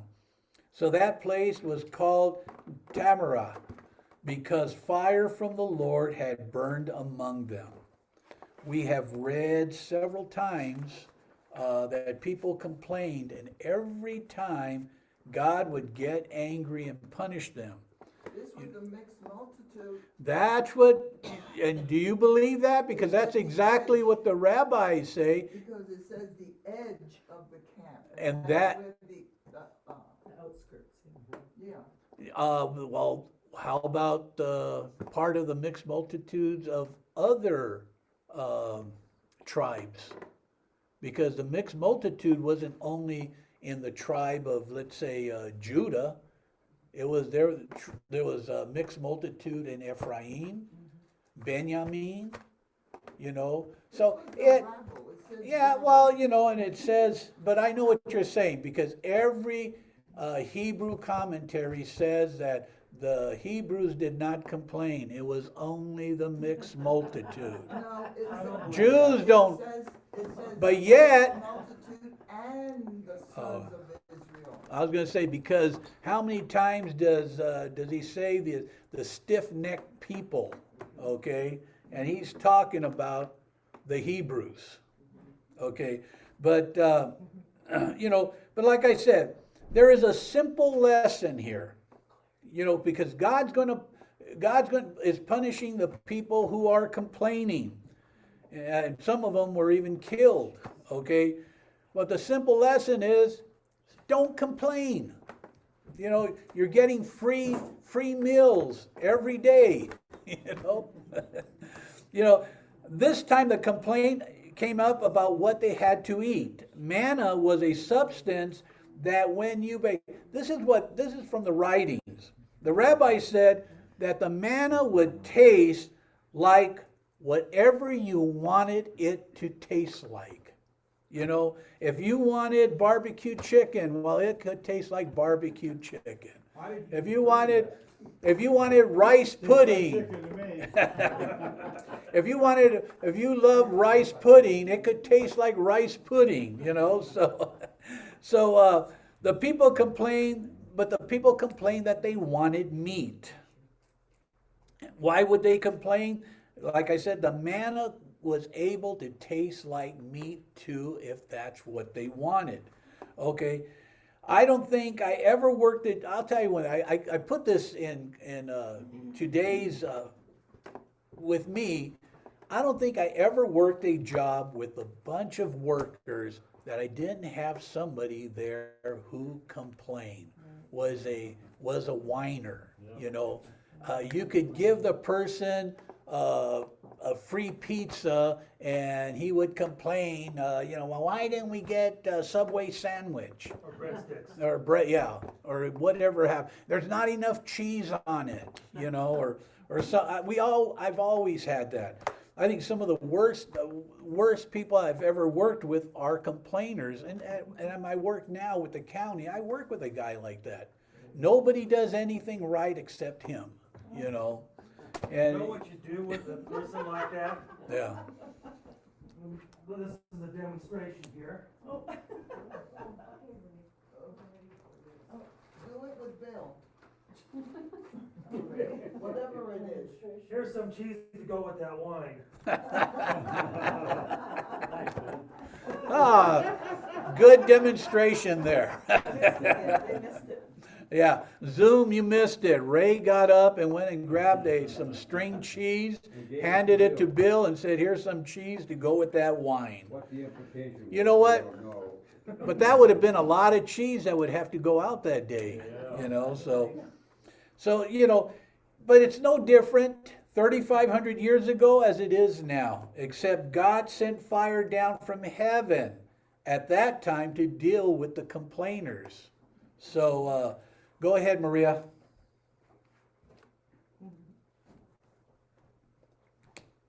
Here's one of my other pet peeves. And what is it? Every time you say the Israelites were in Egypt, they're under the whip, they're being tortured, they're slaves, and yet you read here, hey, I want to go back to my cucumbers, my fish, my melon. That doesn't sound like a menu that they give slaves. Well, the other thing is, that is one verse there where I believe when we talk about the mixed multitude, because no, because the thing is, let's say if you were an Egyptian and you realize finally after all these plagues, whoa, there's something going on here. These people are blessed. I'm going with them. Well, when you were in Egypt as an Egyptian, you did have cucumbers and all this, and it didn't cost you anything. So when I read that, I'd say, well, maybe I'm going to lean a little towards what Maria is saying, and nah, never mind. No, no, but that's what I come away with. That maybe there were parts of the mixed multitude that they were not slaves. Well, look at where Moses was. His parents had a home. Yeah. I mean, slaves don't have homes. Mm-hmm. They had little cubby holes, holes that they went into. We're slaves. They were forced labor, but they weren't slaves. Yeah. Go ahead, Bill. Yeah, Maria. Let Maria have it, Bill. Yeah, I think what what we know about slavery is really what we've learned from the movies. Yeah. And slavery wasn't always the same at different periods of time. So what makes me think they had a pretty good deal there, even though they were worked hard, is when we have the Northern Kingdom. Yes. I mean, when the Southern Kingdom's taken away into captivity in Babylon, they left the poorest of the Jews in the land to work the fields. And then they also said, the heck with this, and they went back to Egypt. Not all of them, but a good number of them said, the heck with this, we're going back to Egypt. Well, that's hard to reckon unless they were treated pretty good in Egypt, or Right. maybe it wasn't as bad as rambling in the desert. Boy, when you read that, you're right. It's like, and how many years after that? How many generations later?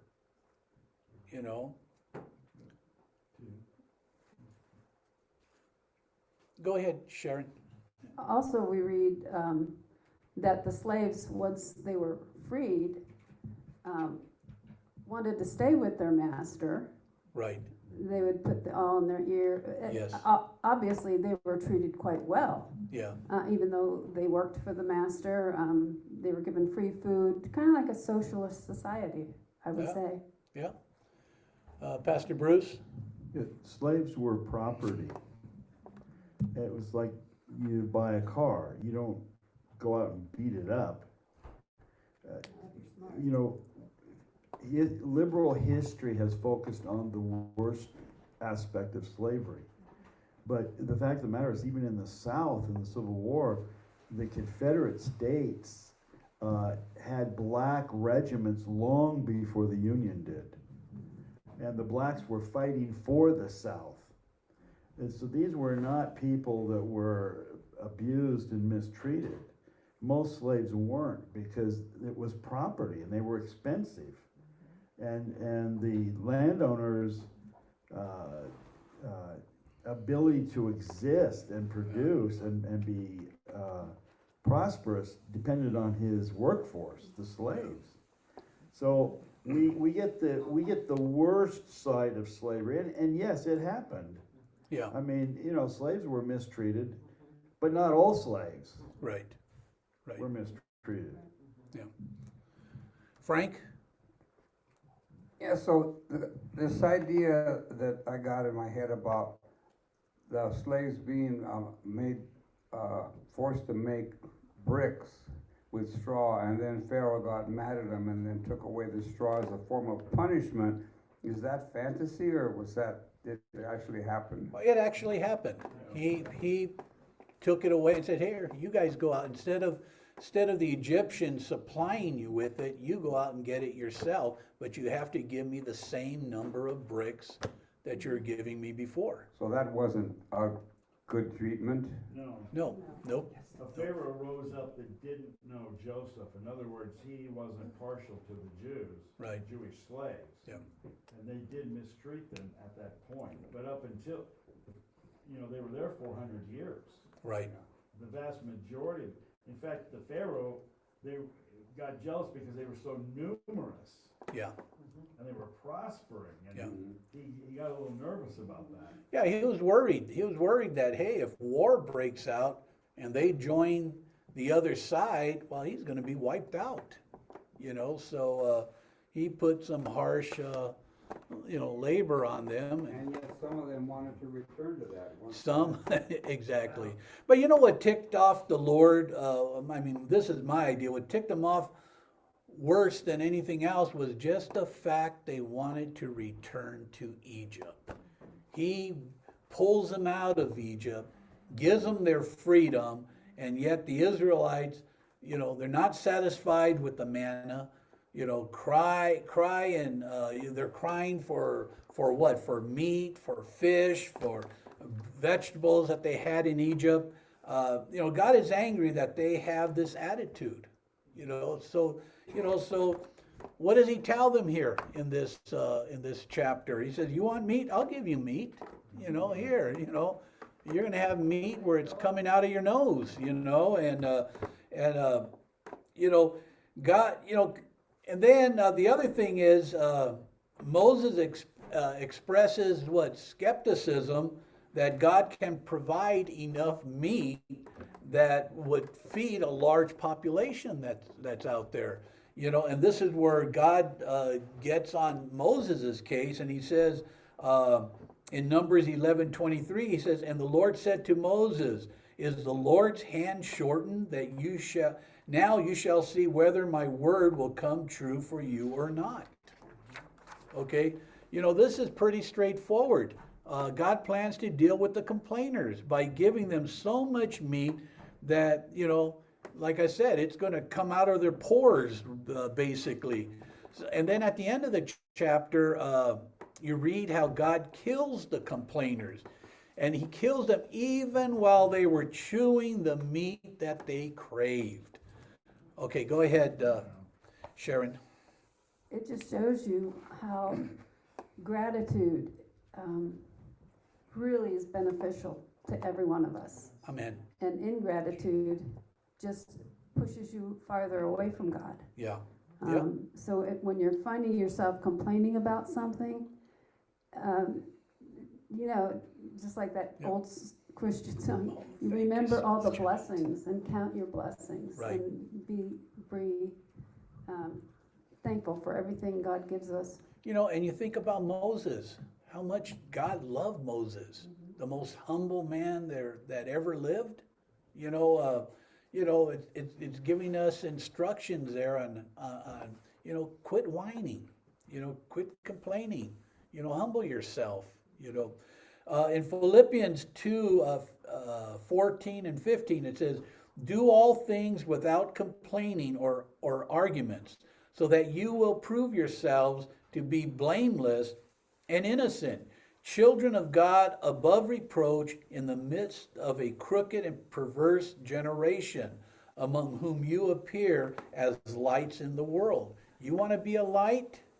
You know, quit. Because I want more than 2 hours in my torah study. Yes, you want. No. Where's that cheese at? Where's Ray, grab another thing of cheese. Well, we're going to go a little over 2 hours because I still got about another couple chapters. But a person with, you know, and I've read that a person with weak faith will most likely be a complainer. In this chapter, Moses is under so much pressure that he wants to give up. In some commentaries, it says that, you know, because he asked, you know, well, you know, Lord, then take me out, kill me. They're saying, well, he's asking to commit suicide. I don't think so, but he is upset with everything that is going on. He was exhausted. He said that he alone cannot carry the people. Oh, there's that term again, Bill, that Moses was carrying the people. God allows Moses to choose 70 elders to come alongside him. Now there's that thing with the 70 elders. Was this a new 70 elders? Yes. Or was it the same 70 elders that Jethro told him to appoint? It's a new one. Maria says it's a new one. They killed all the first one. Oh, you know, so in fact, there is a commentary out there that when the fire came down on the outskirts, that some of the 70 were, if not all, were taken out. But that's just one of them. I believe that they are the same 70. That's how I... Then why did Moses say that he was alone? Maybe they just weren't doing their job. I don't know. They should, you know. But God allows Moses to choose 70 elders to come alongside him. In fact, God pours out on the 70 the spirit that was on Moses. Okay, the same spirit that Moses had, he allowed, did he allow a portion of that? I don't know, but the same spirit that Moses had, he allowed it to be poured out upon the 70. The Torah says that when the Spirit rested upon the 70, they all began to prophesy. Okay? Uh, Let me see. In Roman numeral 6, Moses is pained, Pained, by the request for meat and asked for leaders to assist him. So pained and assist are the fill-ins. Okay, so now the 70 begin to prophesy. You know, there's times in the Torah we read about certain people and we only read about them during that Torah portion and we never hear about them again, you know. And here we are, two of the 70 are pointed out by name, Eldad and Medad, okay? And what it says about them is they continue to prophesy, and the report was brought to Joshua. And then Joshua, in turn, went to Moses and said that, hey, you know, basically, let me stop them. And what was Moses' response? He says, are you jealous for my sake? If only all the Lord's people were prophets. Amen. You know, so there are different understandings there that Adad and Medad weren't two prophets that were that they weren't part of the 70, but yet the other ideas is yes, they were part of the 70, but they continue to prophesy, whereas the other 68 only prophesied for one day. Yes, Peggy. I don't know how long she's had her hand up, but Susan gave me. Oh, I'm sorry, Susan. Let me turn up turn up your volume, Susan, and go ahead and. Thank you, Pastor Vince. Thank you, Peggy. I just wanted to make a comment about what you had said a little bit ago, that Moses, you know, was being used by God, and you know, the scripture that says that he was a man after God's own heart. But one of the things that I feel like the Lord was just really impressing on me today is that, yes, but he did tap the rock twice and he did not get to go into the promised land. And, you know, God was just reminding me, I look at that now and I think, you know, it seems like he was even tougher on other people then than he is now. It seems like we get away with a whole lot more than they did then.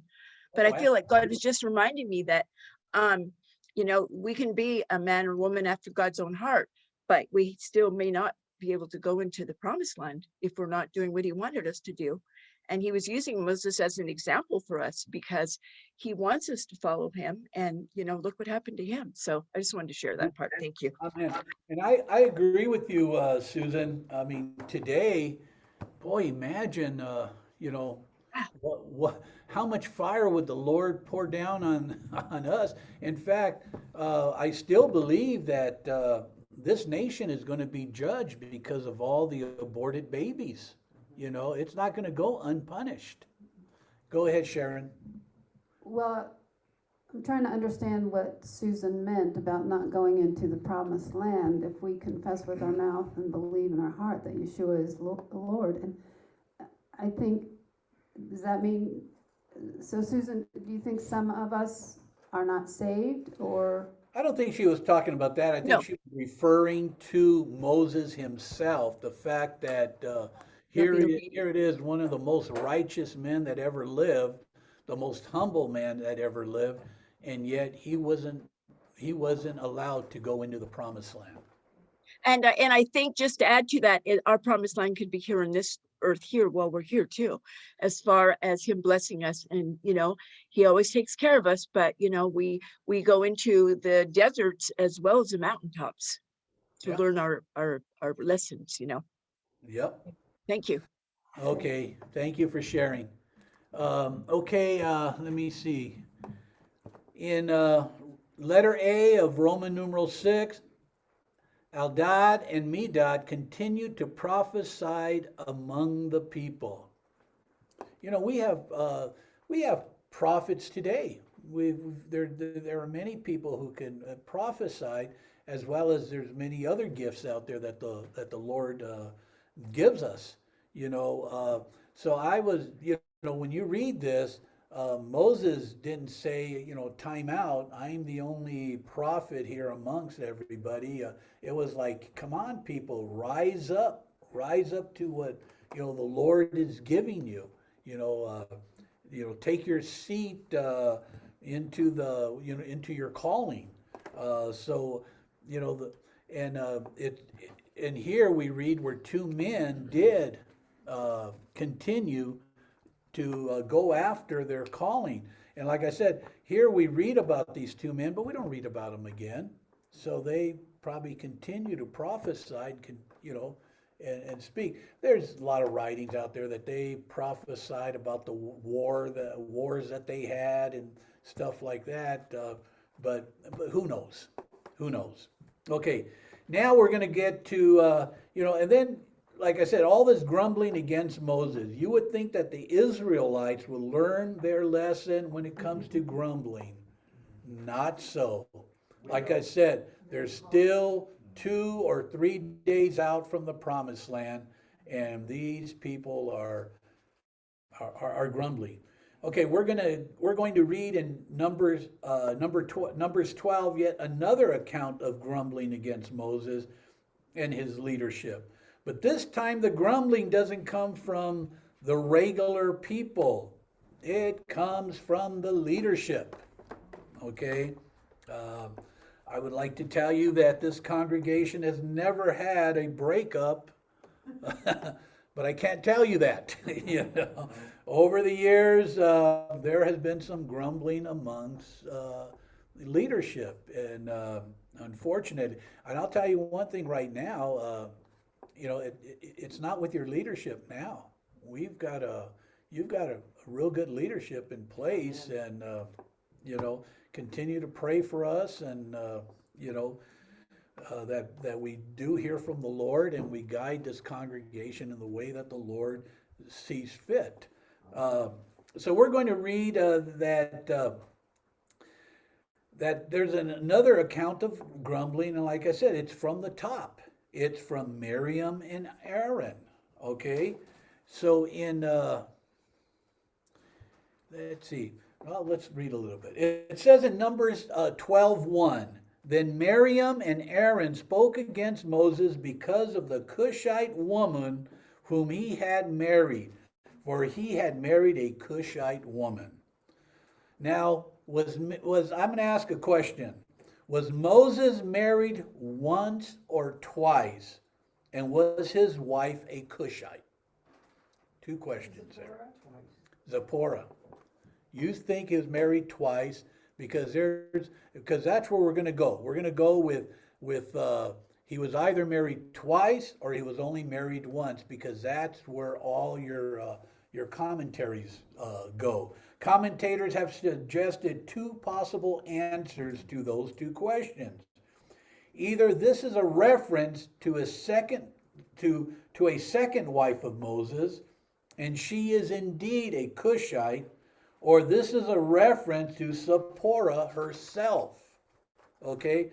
The problem with the first answer is that the Torah never mentions Moses marrying any other woman other than Zipporah.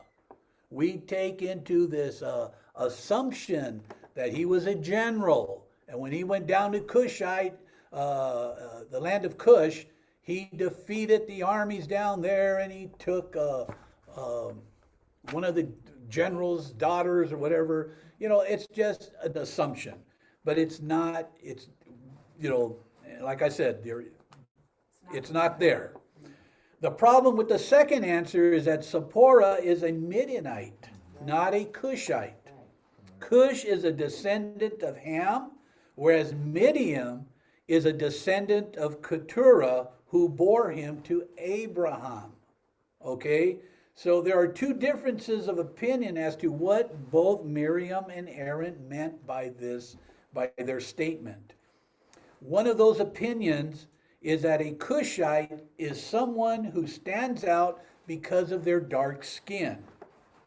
They are distinguishable so that it is said that the name Cushite was used to describe Zipporah because she was distinguished from all the other women, as well as her other sibling sisters, because of her beauty, just as the Cushites or Ethiopians differ from other people in their complexions, as Zipporah had a different look or differed in her look. But I want to give you a better illustration. For me, I can I used to, that I can use to explain what the opinion on the commentary means in using the word Cushite to describe someone is to use my grandson. I have my grandson Israel. I'm going to use him as an example. And this is, huh? To make the distinguish between the two. Because I, in the understanding that when they make this comment about that Cushite woman you married, I believe that they are speaking about Zipporah. Her, not another woman. That's my understanding. But let me give you this. My grandson is sometimes referred to, you know how you give nicknames? Okay. My grandson is sometimes referred to as Chino, or as his brother calls him, Chinotsky. Well, where did that come from? His eyes are slanted. Okay, so it's a term that is used for Asians. I don't know if you ever heard that, Frank, growing up, somebody being called Chino. Okay. My cousin was called Coreano. Okay, yeah. You see, he was really yeah. more than mine. Well, this is my grandson, and he grew up, and kids always called him Chino because of his slanted eyes. He's not Asian, you know. But in the same way, this is why Zipporah was referred to as a Cushite. It was because of her skin color, her look. So, of course, the other opinion is that she is indeed black. But we still have to keep in mind that she was from Midian. She wasn't a Cush. She wasn't from the land of Cush. Okay, go ahead, and then I'll continue. Well, as far as I know, we're never really told about Jethro's wife or wives. We don't You're know right. if he has one or many. Right. And couldn't he have married a Cushite woman and that skin colored, you know? He very well could through. have. You're right. You know, I didn't even think of it that way. I didn't even think about Jethro and his wife or wives. Because She would have been mixed. yeah. Yeah. Yeah, and if you look at a dark-skinned person and a white-skinned person, their children can be very dark or very white or right in the middle. Yeah. You know, it just depends on the DNA. So Yeah. Exactly. So I personally don't. Okay, go ahead, Maria. If she gets out of line, Ray, you take care of it for me. Personally, I think Moses only had that one wife, Zipporah. He didn't even have time for her, much less take another wife. Right. I mean, you know, the guy had to be ritually pure because he was always in the presence of God. So why marry if you're going to be celibate? Yeah. Unless you want somebody to just cook your food and wash your clothes. You know, But like, speaking of Zipporah, when you say we're Spanish, but you're Mexican, I'm Puerto Rican, the people from Big Bear, they're from South America. Yeah. But we're all Spanish. Hispanic, yeah. No, you're right. You know, and so when I see this, I personally don't believe that Moses had two wives either. Moses' wife is referred to as a Cushite, and you can only come to your own reasoning as to why, and that's where I'll leave it. Go ahead, Peggy. Colette, go ahead and unmute yourself. Okay, I'm unmuted. Okay, go ahead. No, I was going to make commentary about assumptions that are likely made a lot of times because, you know, in the Table of Nations in Genesis 10, first it goes through, where all the people went to, where they came from. In the beginning, we all came at that time from Noah.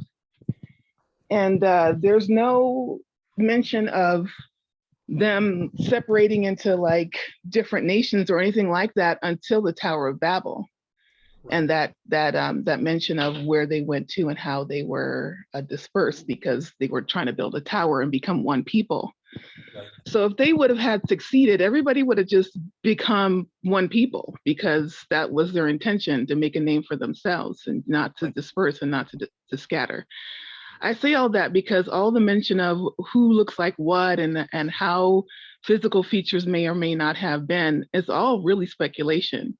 Yep. When those Midianite girls saw Moshe coming to the well, and their thing to their father was, yeah, we met this Egyptian guy and he helped us. That's how we came back so quick. And what were the features that they decided, okay, this guy's Egyptian? Was it his story? Was it his look? We don't know, and it doesn't say.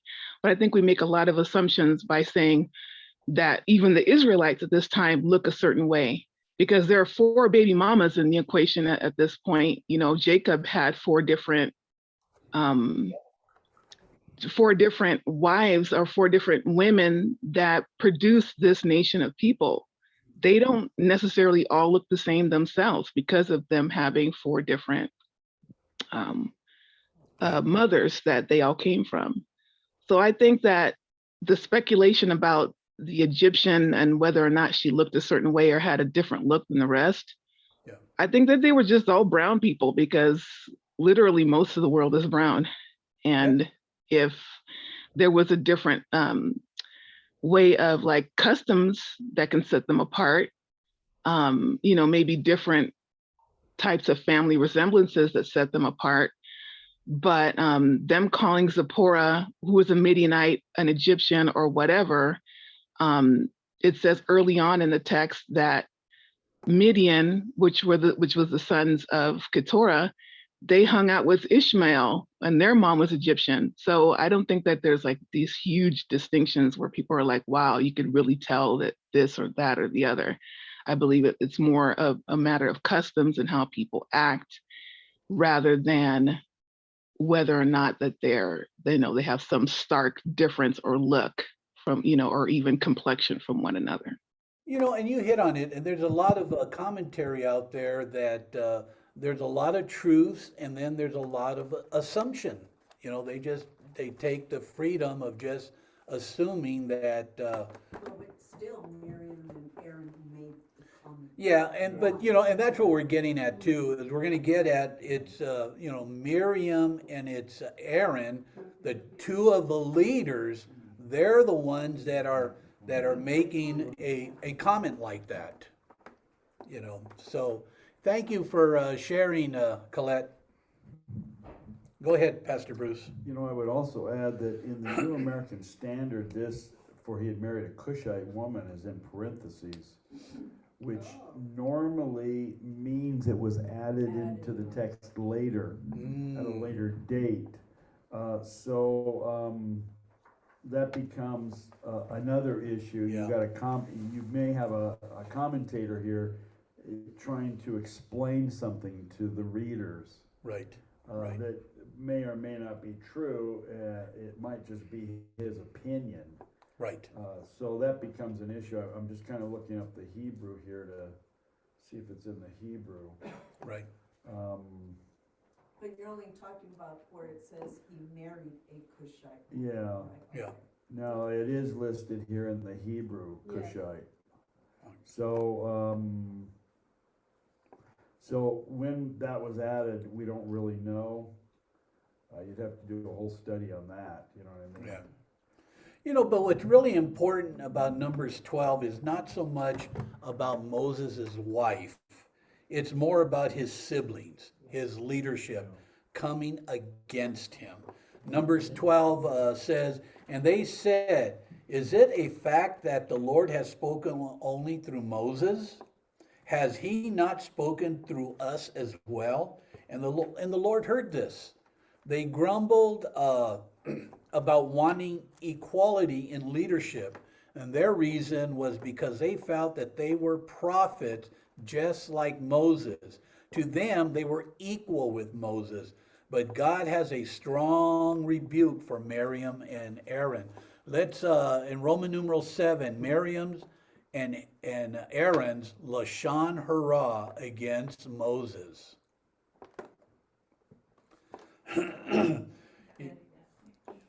Oh, go ahead, Maria. You have your... No, they took it away from me. Earlier today, when nobody was here, I had two mics, and I said, this one is for Maria, and this one is for everyone else. So. I read a comment regarding, come to Torah study.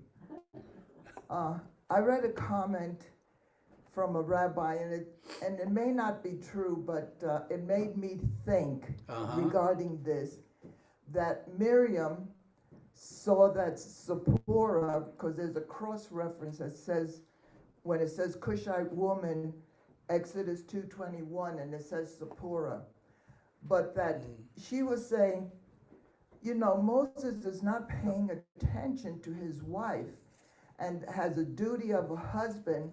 He should pay more attention. And she had this good intention speaking against Moses. So I was thinking, you know, even when we speak against somebody, whether it's true, whether we're saying something bad, or we're saying something that we think is good regarding somebody else, it's still talking about that person. Right. And we shouldn't do it. Right. Whether it's good or whether it's bad. Well, you know, if it's good, you can use the good to lift up a person, you know. But the bad, I agree with you. You know, it sounds a bit like Satan, who refused to accept his subordinate position. He was an angel, okay? But instead, he wanted to be just like God, you know. And we know how that ended. Miriam and Aaron are quite lucky that that God is good. Well, wait a minute. Let's.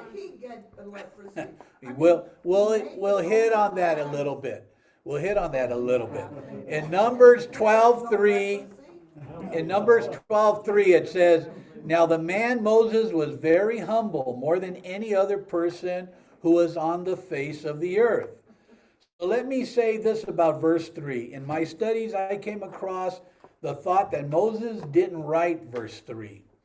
And the reason being is because if he was really a very humbled man, he wouldn't be writing about how humble he is.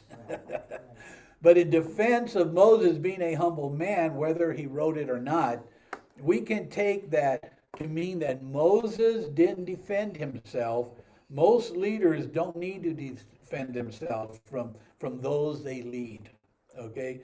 Moses, being who he is in his relationship with God, didn't need to defend himself. His position and his actions were met with God's approval. And if anyone was going to defend Moses, it was going to be God. Okay, in verse 4, God gives an order to Miriam, for Miriam and Aaron, and it says, "The three of you come out to the tent of meeting." Okay, and it was a stern command. Come to the principal's office.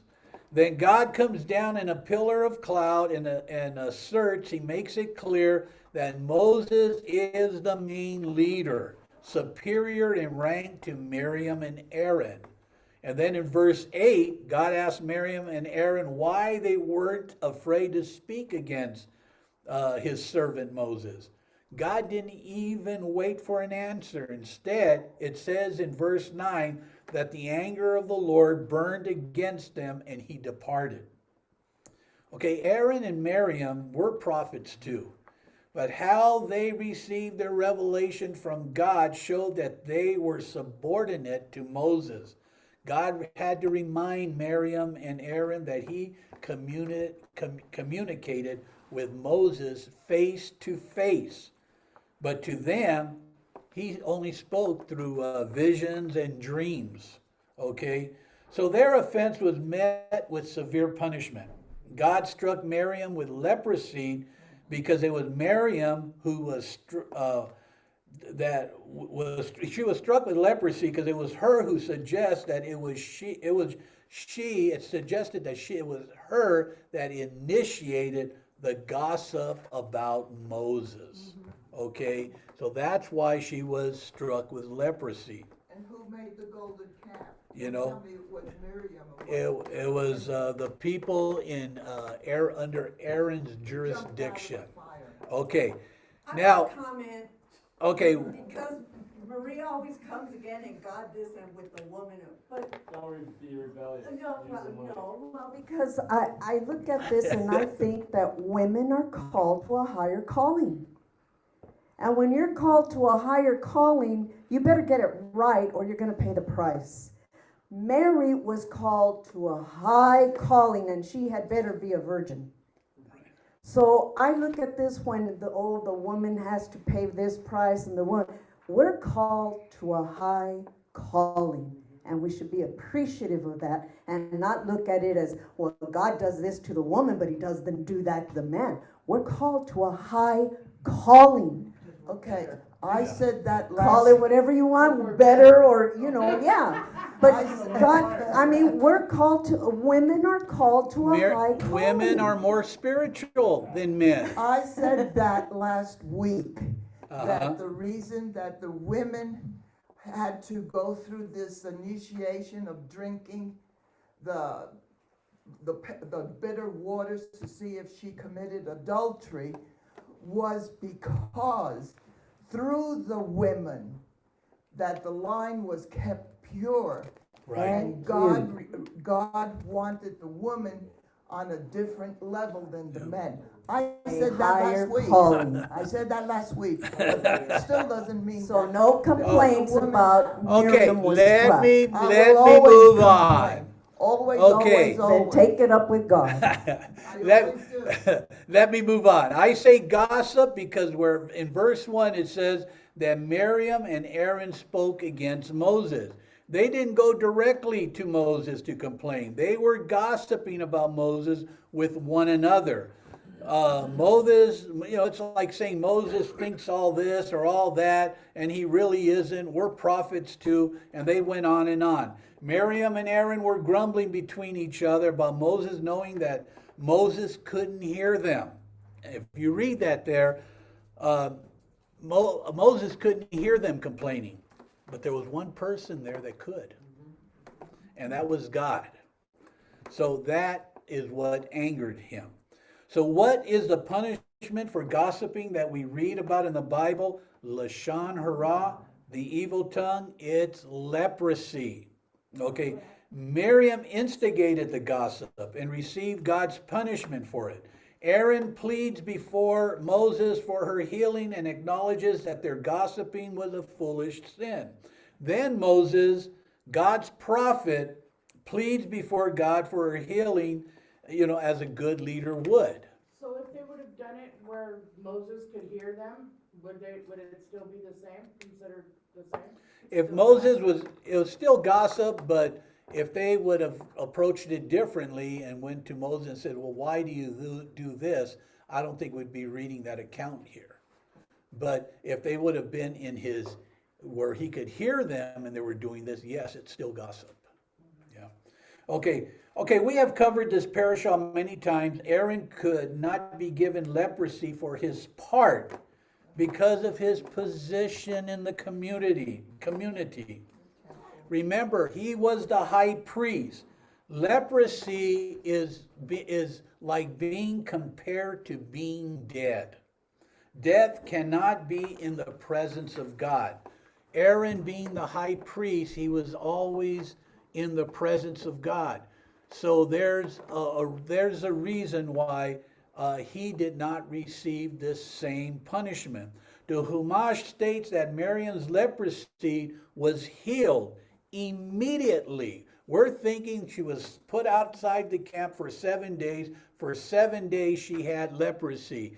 They say no. As soon as Moses prayed to God to heal her, she would have been outside the camp for 7 days, but she did not have leprosy. Do we remember when was it who put his hand inside his and brought it out, and it was Moses, yeah. And then he put it back in his bosom and then pulled it out and he was clean. It was just as fast for Miriam. Okay, she was not outside the camp for 7 days with leprosy. So in letter A, Moses wasn't present, but God was.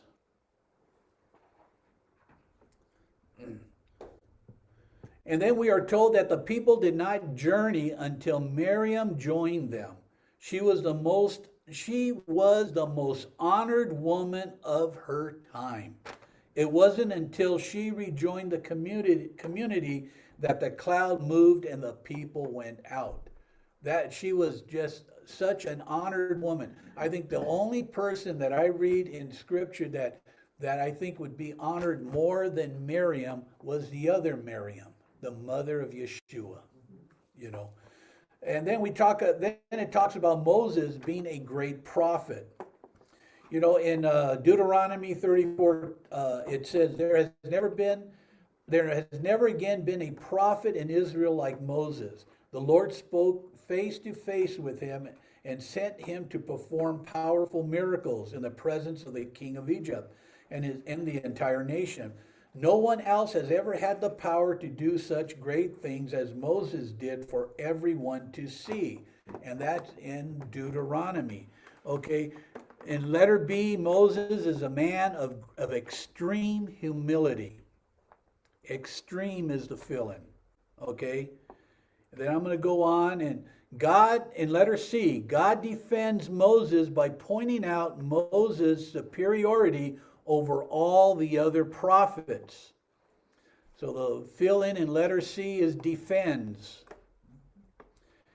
And in letter D, God's anger at Miriam and Aaron. Miriam struck with leprosy. So anger and leprosy are the last two fill-ins. I just want to end with Rambam describes Moses as this way. Rambam came out with 13 principles of faith. But when you look at his sixth and seventh principle, 6 says, God reveals himself through the prophets. Okay, and in number 7, it says, Moses was the greatest prophet. And this is Rambam's commentary. And why the 7th as a separate principle? The Rambam himself gives 4 reasons. He says, God did not speak to any other prophets face to face, only Moses. And then he goes on to say, God spoke to them in their sleep and when they were in a trance, not in broad daylight like he did to Moses. Okay, when God would speak to the other prophets, when God would speak to them, they would lose their physical movements because of the intense experience. You know, they lost all faculties or, and they could not communicate with God whenever they wanted to. You see, none of this applied to Moses. So this is why when we read about Moses being the most humble man, there are many that believe he was the greatest prophet, even though the Jews say that Samuel was. And that's why Moses is allowed to say that there will be another prophet that is like me, that's going to come. Listen to him. And we all believe that his reference is Yeshua. And that is my Torah study for today.